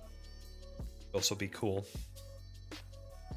But I mean, honestly, I'm just gonna let you do your thing with that, right?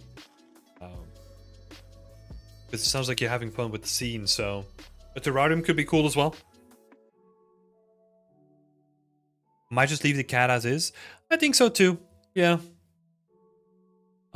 This reminds me of a scene in Stray though. It's probably my favorite scene in the whole game. It's see if I can find it.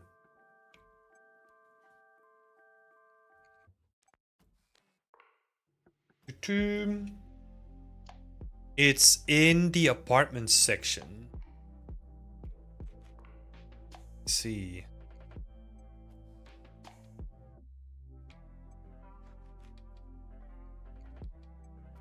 Clementine's apartment. That's it.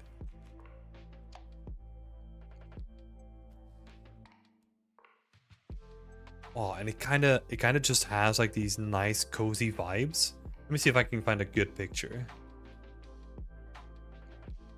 There might be some ideas in there as well, if you're interested. Like maybe you played as well.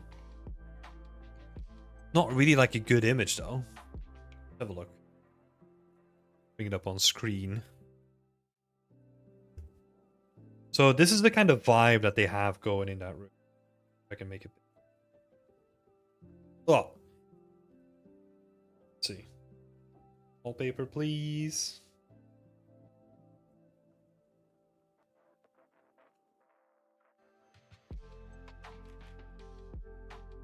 Yeah. Yeah, like this entire scene. Oh, so good. Like I always loved like the hanging string lights as well. Just as like a very subtle way to guide you up the staircase as well. So good. I think maybe that's one thing to have a think about. Because the whole scene that you have currently is like really busy, right? And what I really like about this environment that they did in Stray is that they have spaces where you kind of have like a moment to rest, right? Whereas if we compare that to like your scene, everything is like really busy. Personally, don't think it's too much yet, but it might be something to take into account, especially comparing it to a scene like this again, right? Where like the cabinets, like they offer you like a space to rest, and you have books in like certain other cabinets. And again, coming back to like what we're saying like earlier today as well, like kind of clustering like areas of detail together. So you kind of have a cluster right here where just like a lot of books and like candles and all that kind of stuff. And then the rest of it is kind of just like a nice walling, right? Might be something to think about.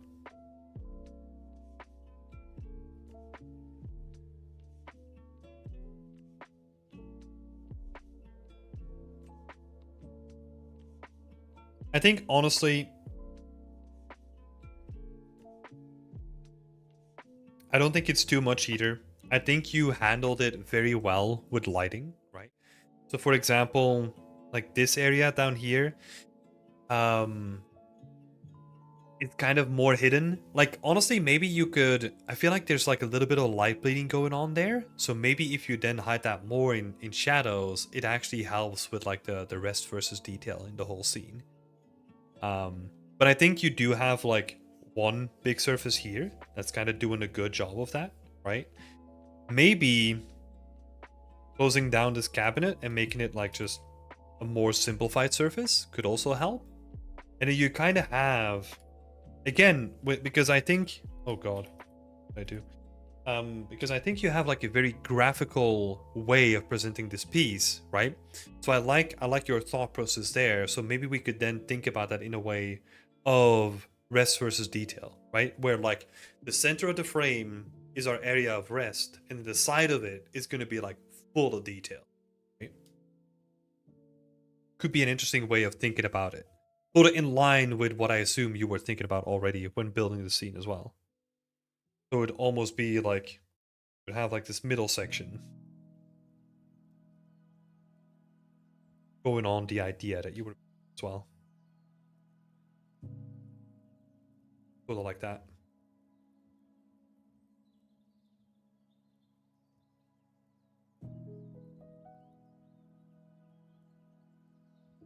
Yeah. Could be something to play around with. Like I said, it's not too far off, right? Because the cabinet in the middle that we just spoke about kind of is covered in shadow already. So I think it's kind of doing a good job with that. Yeah. Harry Potter has some magical plants as well that might work as inspiration from McVal. Yeah. McVal is also saying very cozy. Same as Daniel, so beautiful. It really is. Great job on the colors. But yeah, thanks so much for sharing this with us, Helena. It's been a pleasure to look at, and looking forward to more updates. So, best of luck.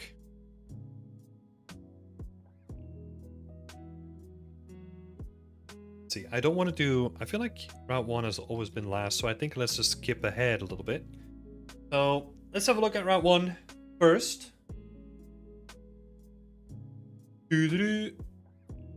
Adam, you wrote like a wall of text here, which is awesome. So thank you for doing that. Let's see. Here's the update on the current howitzer. We need feedback on the current progress, what needs to be improved in the texture, and also how to make the wheels more muddy, as the scene is in a muddy field. Yeah, so let's have a look. So definitely the mud is missing then, right? That could be a really cool addition.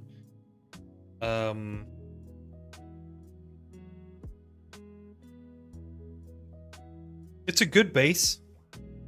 Definitely a good base. I feel like the wood is kind of like really generic at the moment.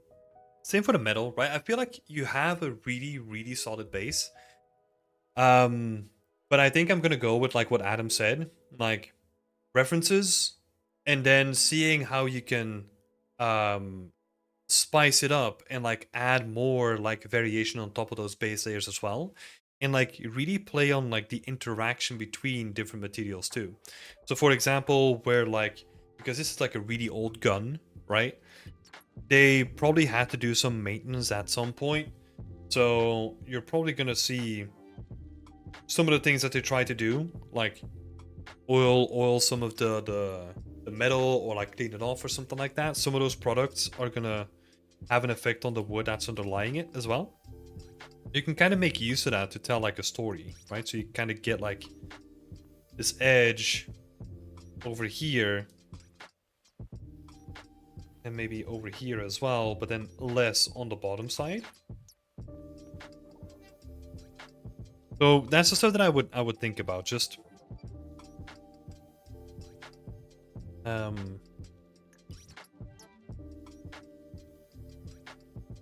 especially if it's been in mud, right? Mud also means rain, right? So you could really play on those elements as well, where you could almost have it like, imagine yourself as dragging this thing along. It's going through the mud constantly. You're struggling. Your boots are gonna be full of mud. Like you're gonna be falling in the mud a couple times. Your hands are gonna be on the cannon, like trying to drag it, even though you just fell into the mud yourself. So the mud is gonna be on certain sections of the cannon as well. Like all that kind of stuff. It could add like really interesting indications and a lot of storytelling without even the need of having to do characters yourself, right? You can tell a lot by just like where people would interact and like how they are interacting with this thing. So yeah. I feel like honestly there's not much more to say. I think Adam wrote like a whole bunch of stuff. So I'm just gonna keep it like short and sweet. Look at the weathering. Think about like how people are gonna be interacting with it as well. Yeah, it's references and roleplay.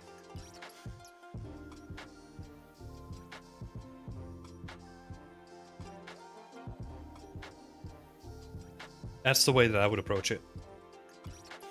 Just think about like who's carrying this gun? Who, where, how, when, you know, like all those stereotypical questions. If you answer a couple of those, like you can make it like feel really unique. And then build like a plane underneath it with like mud tracks as it's going along with a couple of footsteps next to it. You're just adding you're adding like a lot of layers that can like hint at the you can just hint at the characters again, right? Without having to do characters, which is freaking awesome.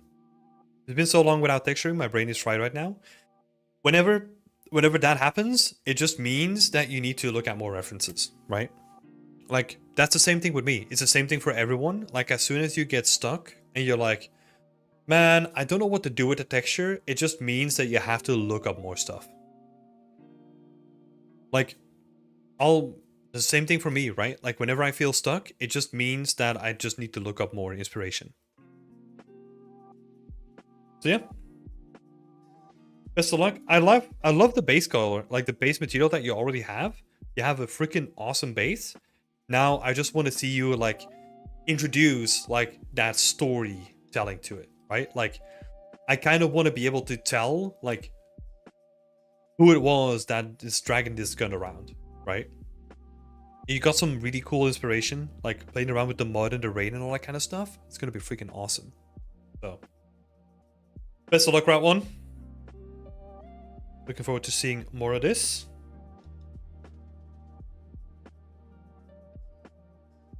Let's have a look. Where is Megva?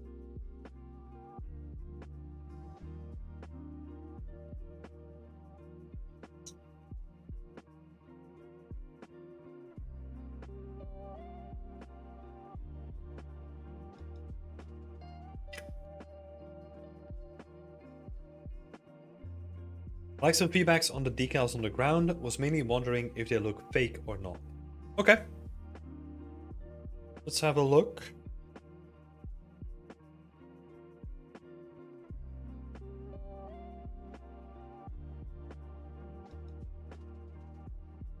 I don't think they look too fake. I think the only thing that just stands out immediately is just like this area here. Because it kind of feels like the decal is projecting on both surfaces, but you probably only want it on one. Because it is so much overlapping with the outside. So this is just like really weirdly placed.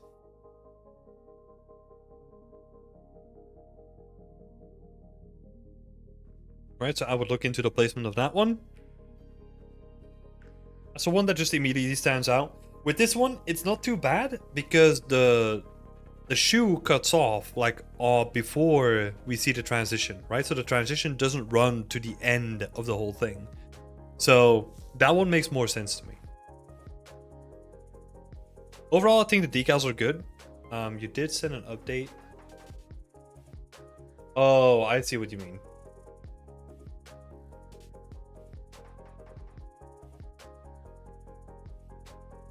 So, okay. I don't know what happened in between.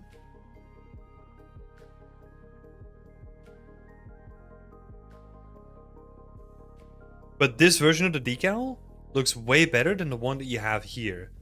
Because these guys here, they feel like too saturated for like the surface area underneath it. Like they feel like too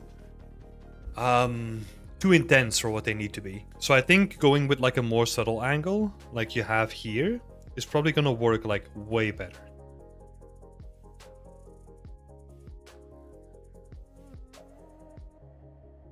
Is a step from the stair to the other stair?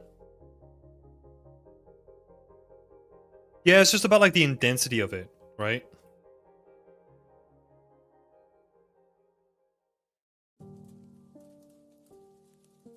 Especially here, it starts to feel fake. I don't... Maybe these guys as well. Like, it should be more subtle. Be more subtle than that.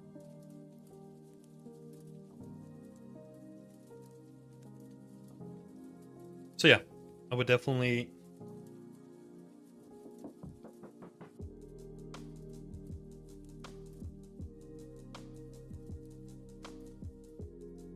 would definitely opt for more subtle decals on those. Apart from the placement that we just talked about, I don't think like it's really that weird. I would maybe love to see like a little bit more chaos, right? So that you have like a couple of them like overlapping. That there's also just like, I don't know, just some random ones of just people like standing around as well. Just a couple, right? Because now everything feels like a bit too placed, like specifically, right? Even though we talked about that last time. But like you need to introduce like a little bit like, let's imagine we're talking to each other as we're going up the staircase because we're in the middle of like a protest, right? So I turn around and I shovel my feet, all that kind of stuff. It's never going to be 100% perfect, but like just adding a little bit of randomization in there. I might go somewhere in the middle instead. Yeah. Try it out. And then the next thing is, also, is there a way to apply decals to the stairs without it getting stretched? Or should I just make a few smaller decals for each step to avoid it? Does it matter if they're stretched? Because I know what you're talking about, but you're talking about like a little bump. Oh wait, on the staircase? Oh, you're talking about this stuff, right?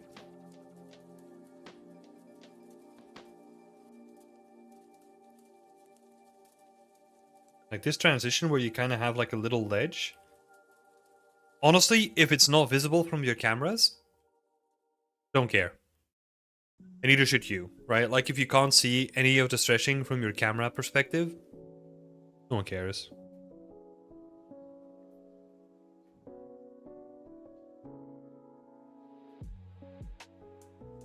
They get stretched on the entire vertical part of the steps. That just means that you need to scale down your decal volume if you're applying them with that. Just scale it down.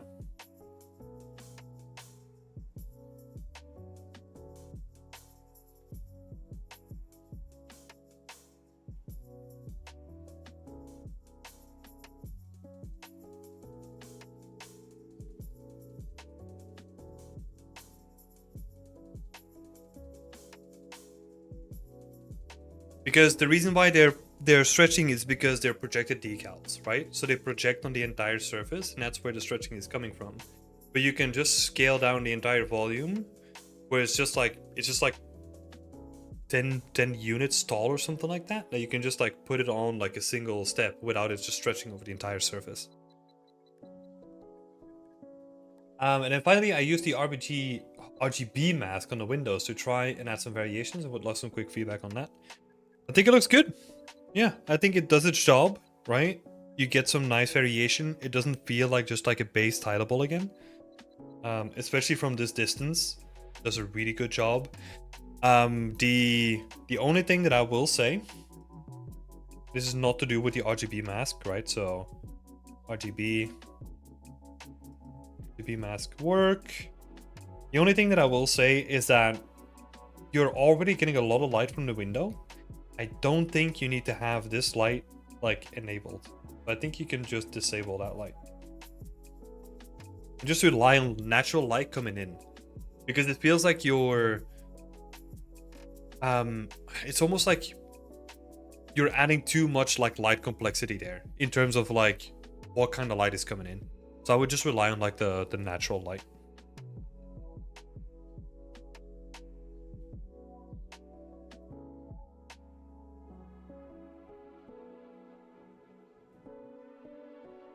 Yeah. Keep up the progress. Keep up the progress. Thanks for sharing it as always, Miguel. Keep it up, buddy. Let's have a look. Got 3 left for today. So I'll do that, then I don't have to sort of the opacity out either. Yeah. Yeah. You can do a lot of cool stuff with just emissive. You don't even have to like play around with the opacity. But yeah. Just don't enable it. Probably gonna save you a lot of hassle. That's it. Let's have a look. Hi, this will be my last feedback before I submit this for a project. This project for school. I would like some feedback on the texturing and overall anything that can make this look better. Thank you so much. Okay. Let's have a look.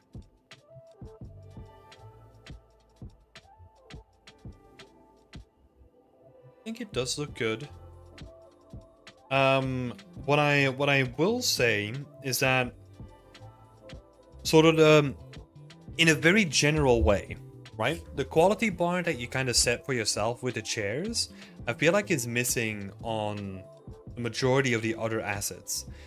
And it's a very normal thing, right? I think what you ran into is just realization that if you wanted to spend so much time on those assets, like you couldn't do that on all the other ones either. But I think that's just like a thing that I kind of notice, right?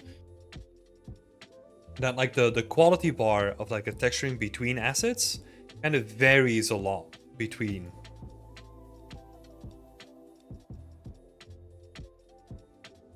Oh my god.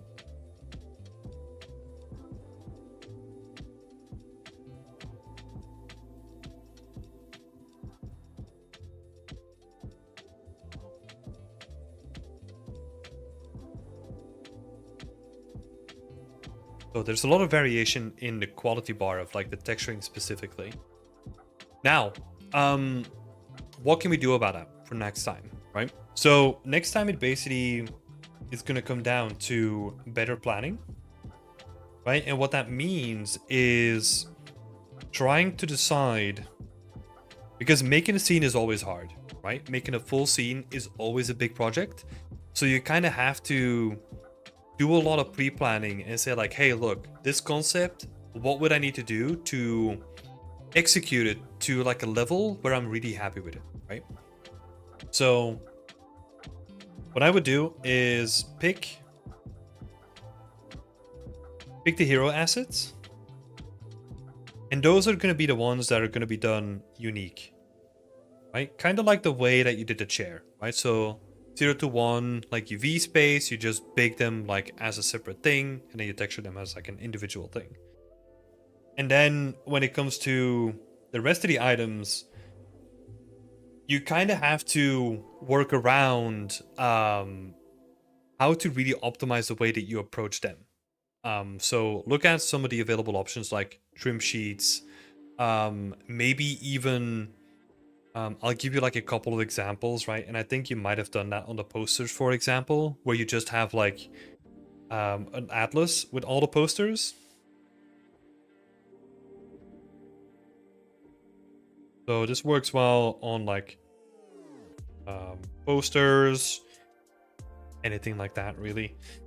Where you have just like one atlas with all the things that you need on, and it kind of becomes like its own modular thing that you can kind of swap out whenever you need to. Another example that I can give is like sort of like tin cans, right? So let's think about like canned food. Like you can make like a bunch of labels, have like one tin can, and then just have them all like on separate geometry. And you could just like swap out like the labels on the tin can, and you could do some like really nice variations with it that way. But yeah, something to keep in mind for next time, right? I know that is very stressful. Making a full scene is always very hard. But definitely showcase like the props that you're proud of as well, right? I'm kind of steering away from like giving you like any actual things to work on, because I don't know how much time you have, and I think what you should focus on instead is actually presenting the stuff that you did spend a lot of time on. For example, the chair, right? So I would think about like, what are you gonna highlight? And I want you to focus on the things that make you look good, or the things that you are proud of.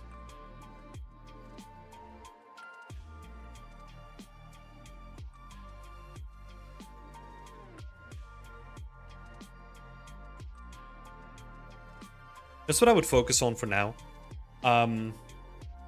Because if you're gonna be submitting this real soon, I'm assuming it's gonna be either this week or beginning of next week. I would honestly not do like a whole bunch of texturing or anything like that. I would just focus on the presentation and just getting it ready for submission. See, submission is Sunday, right? So you don't have a lot of time there anymore. So I would just say, pick a couple of things that you want to fix, then focus on the presentation and like what you need to deliver for school instead. That's what I would focus on, and just make sure that you highlight the things that you're proud of. Also for like portfolio reasons too, right? So that you make sure that you take a little bit of extra time, a little bit of extra care in like presenting your work too. So yeah, well done. I would just focus on that for the next couple of days, and go for like, if you find them, like quick wins, you know, like something that doesn't take too much input and has like a lot of output. And like Daniel saying, good luck. %. Yeah. My side as well. Good luck, Liz. I hope you get some good grades on this. We're rooting for you. And thank you for showing off again. Cool. Let's have a look at the other Daniel. Oh, Kevin, what is an atlas? Okay, good question. So let me do like a quick paint for you here. So remember when I was talking about the tin cans, right? So let's imagine that we're doing a texture for like a set of tin cans, right? So I have like a little tin can here, and then I have like, I do want labels on them too, right? But I don't want to make like each tin can with like each label in a unique way.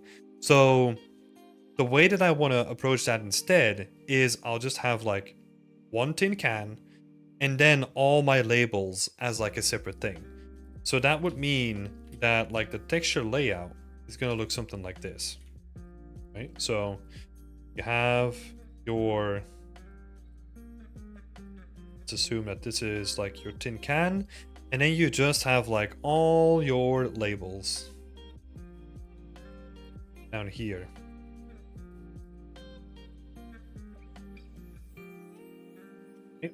And that's why we call it an atlas, because it basically contains all the information that we need to have to make like all the props that we want to make, right?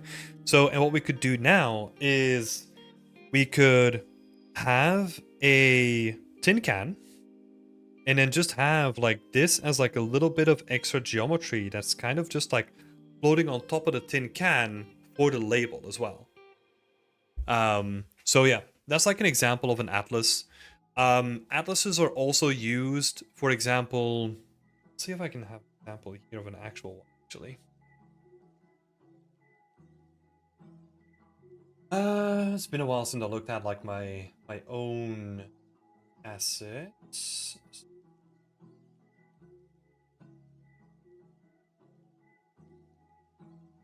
Let's have a look.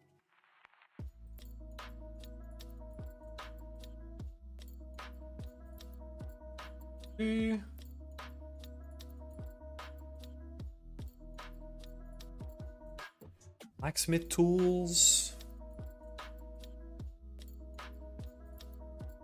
Okay. So we got like an atlas here.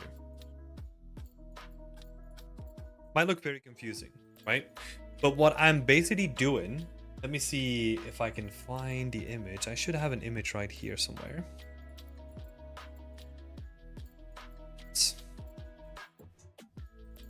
That's not the one. Where's the other one?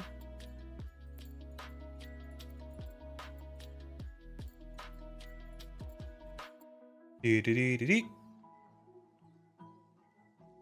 we are. This guy over here. So this atlas on the right is basically a collection of tools that I have. So all the tools that you can see on the left screenshot are made with a single texture that is on the right. So like all the information that I need to make all the tools on the left are in this single texture. So yeah, very, very simple way. Instead of just having like one single texture dedicated to a single asset, you basically pack a whole bunch of stuff on the single atlas that is going to be used across multiple assets. So it's like a hybrid of a trim sheet and a unique material. No, I wouldn't call it that. Because there is actually a hybrid of a trim sheet and a unique material. And we actually have a workshop on that as well if you're interested. It's on our channel on YouTube here. But you could have a hybrid between a trim sheet and a unique material where like a portion of your unique material has like a titleable section of rope or something like that in it, right? Because you would never make like a rope that's like fully unique. That would be nuts. Where you can just make like a section of rope and just like tie it along like the entire spline if you wanted to do that. So yeah, quick explanation on what an atlas is. So let's have a look at some feedback here from Daniel. Daniel is still working on the crime scene. Love to get some feedback on the 3 props and the window frame regarding modeling and texturing. Cool. So let's start with the window frame. Let's start with this guy over here. So actually a point that I brought up like last week is still valid here, right? Where like everything is still super straight. I kind of want to see, don't have one here. Like I have the perfect reference image like down below, like because we just moved into this place and like they always look so rubbish, right? So they're never going to be perfectly straight. So this is definitely too straight.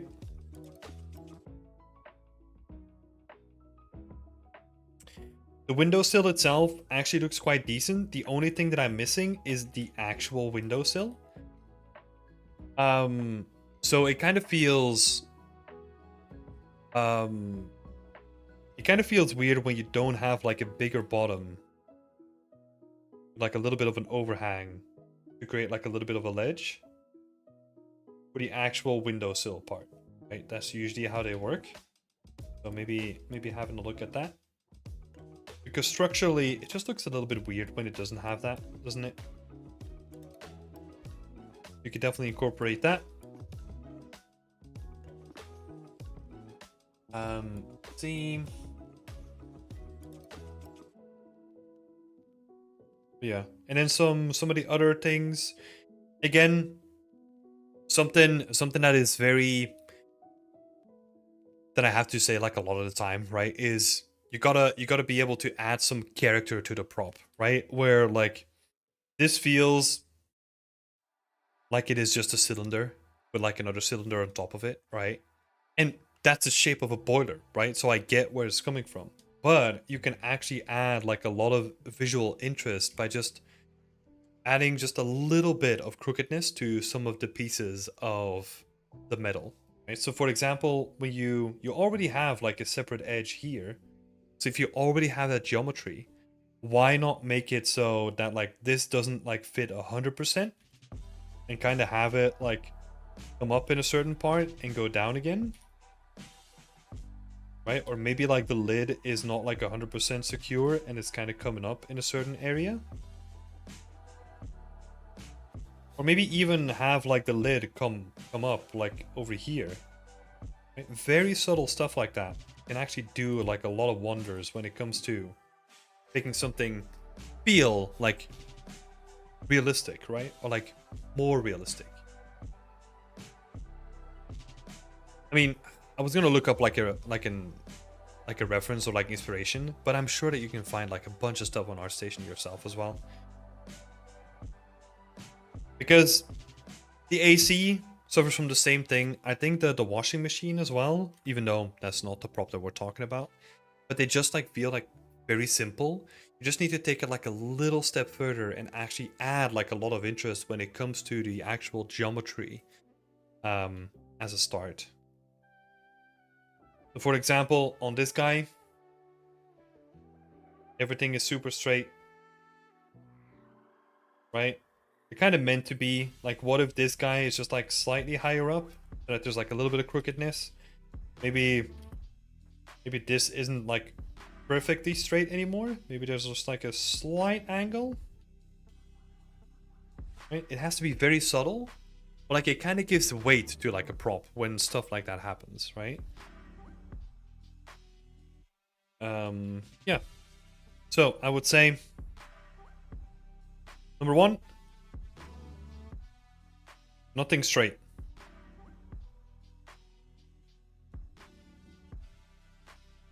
Nothing is straight.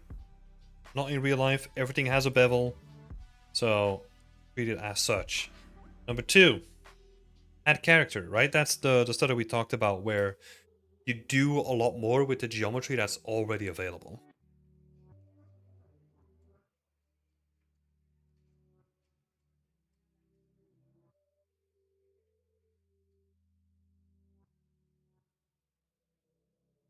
I understand that it can be visually more interesting, but why would a police light be broken? It's not broken, right? Like, it just has like a slight bit of flex. That's it.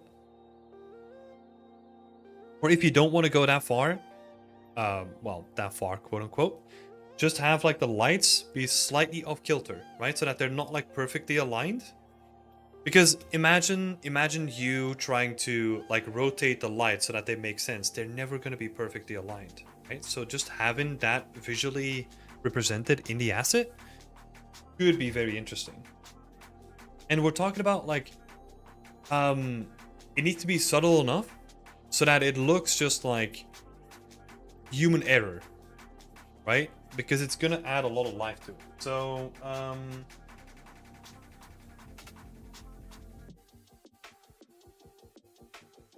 let's see.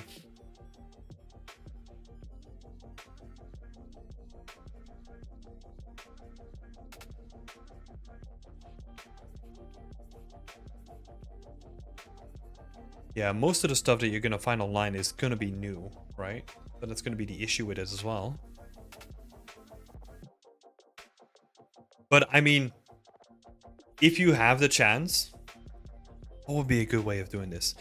Okay, if there is like a construction site somewhere, right? And you can have a look at some of these assets. Go and have a look. You're gonna be surprised by like how visually interesting they are with not a lot, right? Because they might look like pristine from a distance, but once you get closer, you're gonna see a lot of stuff. Lights are not aligned? Okay, find it. That's cool. But yeah, I would definitely have a look at that. And let's see. Yeah, you can definitely do the same thing on like an old boiler, right? Let's see.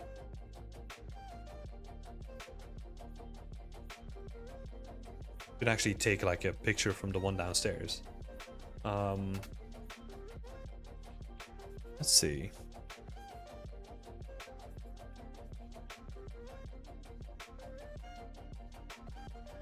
Also, there's another aspect to like games in general, right? In game art, is that we tend to exaggerate things to make them look more interesting than they would normally be in like real life as well, right?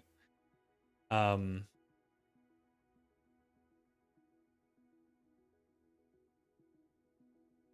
yeah. Let's see.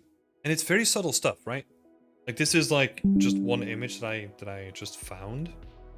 It's not the best example, but you can have a look at it. Look at the top lid. Like it's not 100% perfect, right? There's like a little bit of wonk, like this is slightly off angle compared to the one to the left of it. Like some of these cables are not perfectly aligned, like nothing is, right? So having that in your assets is definitely going to elevate it to like the next level when it comes to this.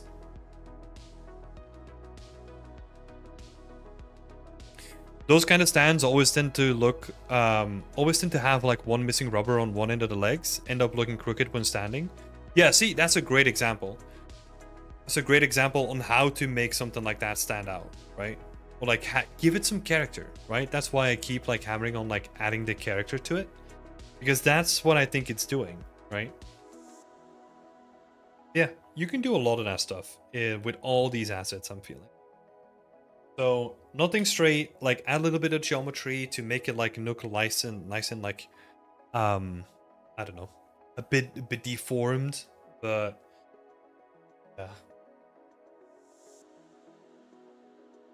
Let's see. But yeah, Adam gave like a lot of really solid advice as well. So I think honestly, think about the stuff that we said today, like the same way when it comes to the texturing as well, right? For example, like the first thing that I can tell is that there's going to be like a little bit of separation between like the metal and the sticker that is going to be on the metal, right? You can make this so much more interesting by having like the sticker like slightly peel off like around the edges. Maybe the sticker is also like discolored. It has like a different sort of roughness response, and that's going to look like really great whenever you have like a reflection that is going to go across like both surfaces, because it separates the two, right? So yeah.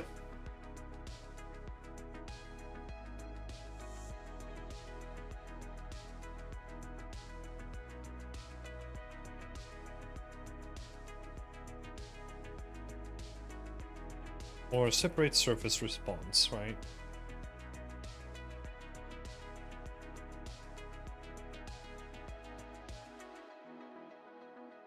Yeah, more history to the props? Yeah, exactly.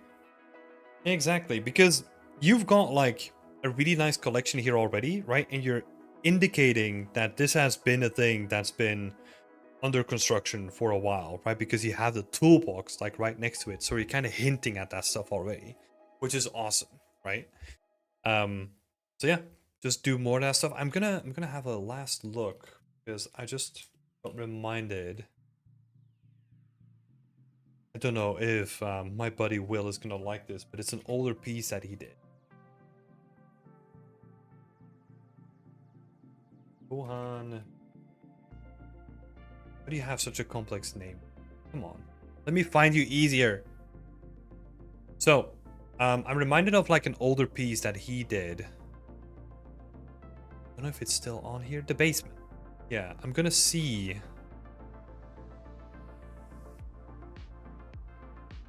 Let's have a look.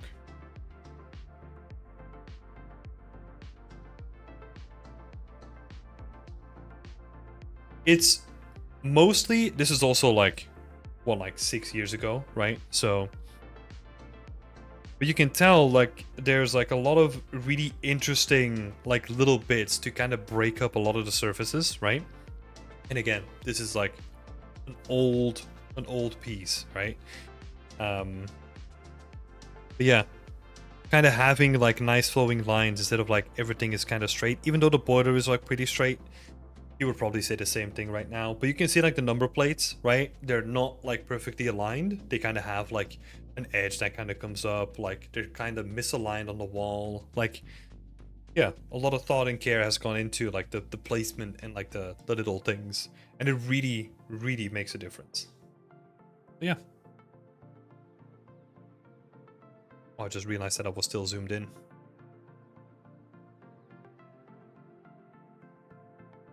If it's on the portfolio, it's there to view. Yeah, I know. It's just, I want to have, I just want to say that, like, it's not an example of how everything should be done, but I think it's a good example of like how the storytelling and the little details can make a huge difference. But I can guarantee you that he would like done like a lot of stuff way different now. But yeah. Quick overview. And all of this stuff can basically be applied to like all the assets, right? Like trying to add like visual interest to them, give them a little bit of history, add character, and basically make the surface response whenever, for example, the boiler, right? Try to exaggerate some of the surface response differences between the sticker and the metal. Make them look a little bit different from each other. Yeah. Keep it up, Daniel. I feel like this is where the grind sets in, you know, where you just have to finish all the assets. So best of luck. And we've got the last one for today, Justin. Let's have a look, Justin. Where are we? There you are. Resize the level a bit to accommodate the scaled up assets. Thank you so much. No worries. In the focal point, while keeping it enclosed, made a color pass swatches as well as normal details, which are placeholders. Haven't UV mapped much of the kit yet. That's fine. So already, when we compare it to what we had like last time around, right? Massive difference in terms of like the light and how lit up, or should I say like not lit up, the space is now. And I don't know if it was just because the textures came in, but I feel like we lost something on the way, right?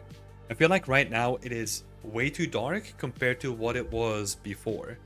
I think honestly, I would try to regain some of that light by trying to up like the bounce light coming from your main light into the scene and kind of have like more reflectivity, global illumination going on inside of your scene, because right now it feels like just like way too dark, way too contrasty, especially on this screenshot, right? Like it's hard to tell where like a shape begins and like another one ends. Like everything is kind of just like flowing together at the same time. So that's what I would keep in mind.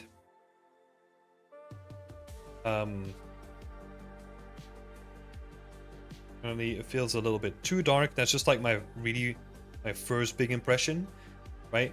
Which is kind of normal, right? Because you just added like all the color swatches and like all the textures to it, so that the lighting is going to react to that in like a an intense way too, right? So now we can start to just like increase the lighting to kind of contrast or like counterbalance it again. Let's see. Whilst the architecture is meant to be sourced from the same materials as the rocks, how can I still keep them separated without making too much of a contrast? So that basically comes down to the surface treatment that you give them, right? Because at that point, if you want to create like a distinction between the two surfaces, like the natural one is going to be nature, right? So that's just going to be like the nice organic shapes that you would expect. But what you're going to try to contrast that with is like the man-made shapes, right? And what they're going to be doing is they're probably going to be carved, right? So someone took the time to carve like sections out of rock, which is going to introduce like harsher shapes, like more angular shapes compared to like what you would expect from like more natural shapes, right? That's going to take a little bit to figure out. I feel like this is one of the more trickier things to get right. For example, where you have a transition from like a quarry into like natural stone, those transitions, they require like a lot of unique work if you want to make them look really good, because you can't really get away with like just smashing things into each other unless you do like a lot of technical work on top of it. But yeah, like I would definitely look at some references for both. And just really try to define what the difference there is. If you know the specific type of rock, right? See what like a carved or like cut piece of rock looks compared to like the natural ones, right? That's gonna help a lot. After adding in the water shader, I realized that the reflections caused a lot of visual noise in the background. How can I clean this up without affecting too much of my current light path? If it's the reflections that are causing you issues, what you could do is just have water in the background that is not as reflective as the stuff that you're using in the foreground or something like that, right? You just have like two separate volumes that you split somewhere.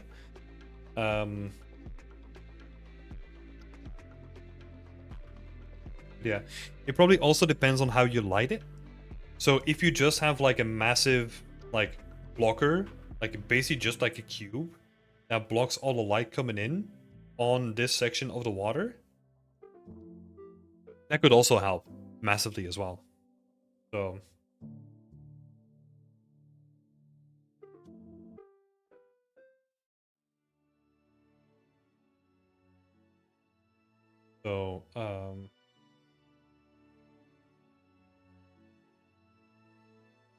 light blocker or like playing around with the roughness, right? I think honestly, you could almost have like the one that you care about, right? Is going to be like a specific water shader to this area. And then the rest of it could be like a different water shader that you just tweak to like balance the two to where you like them.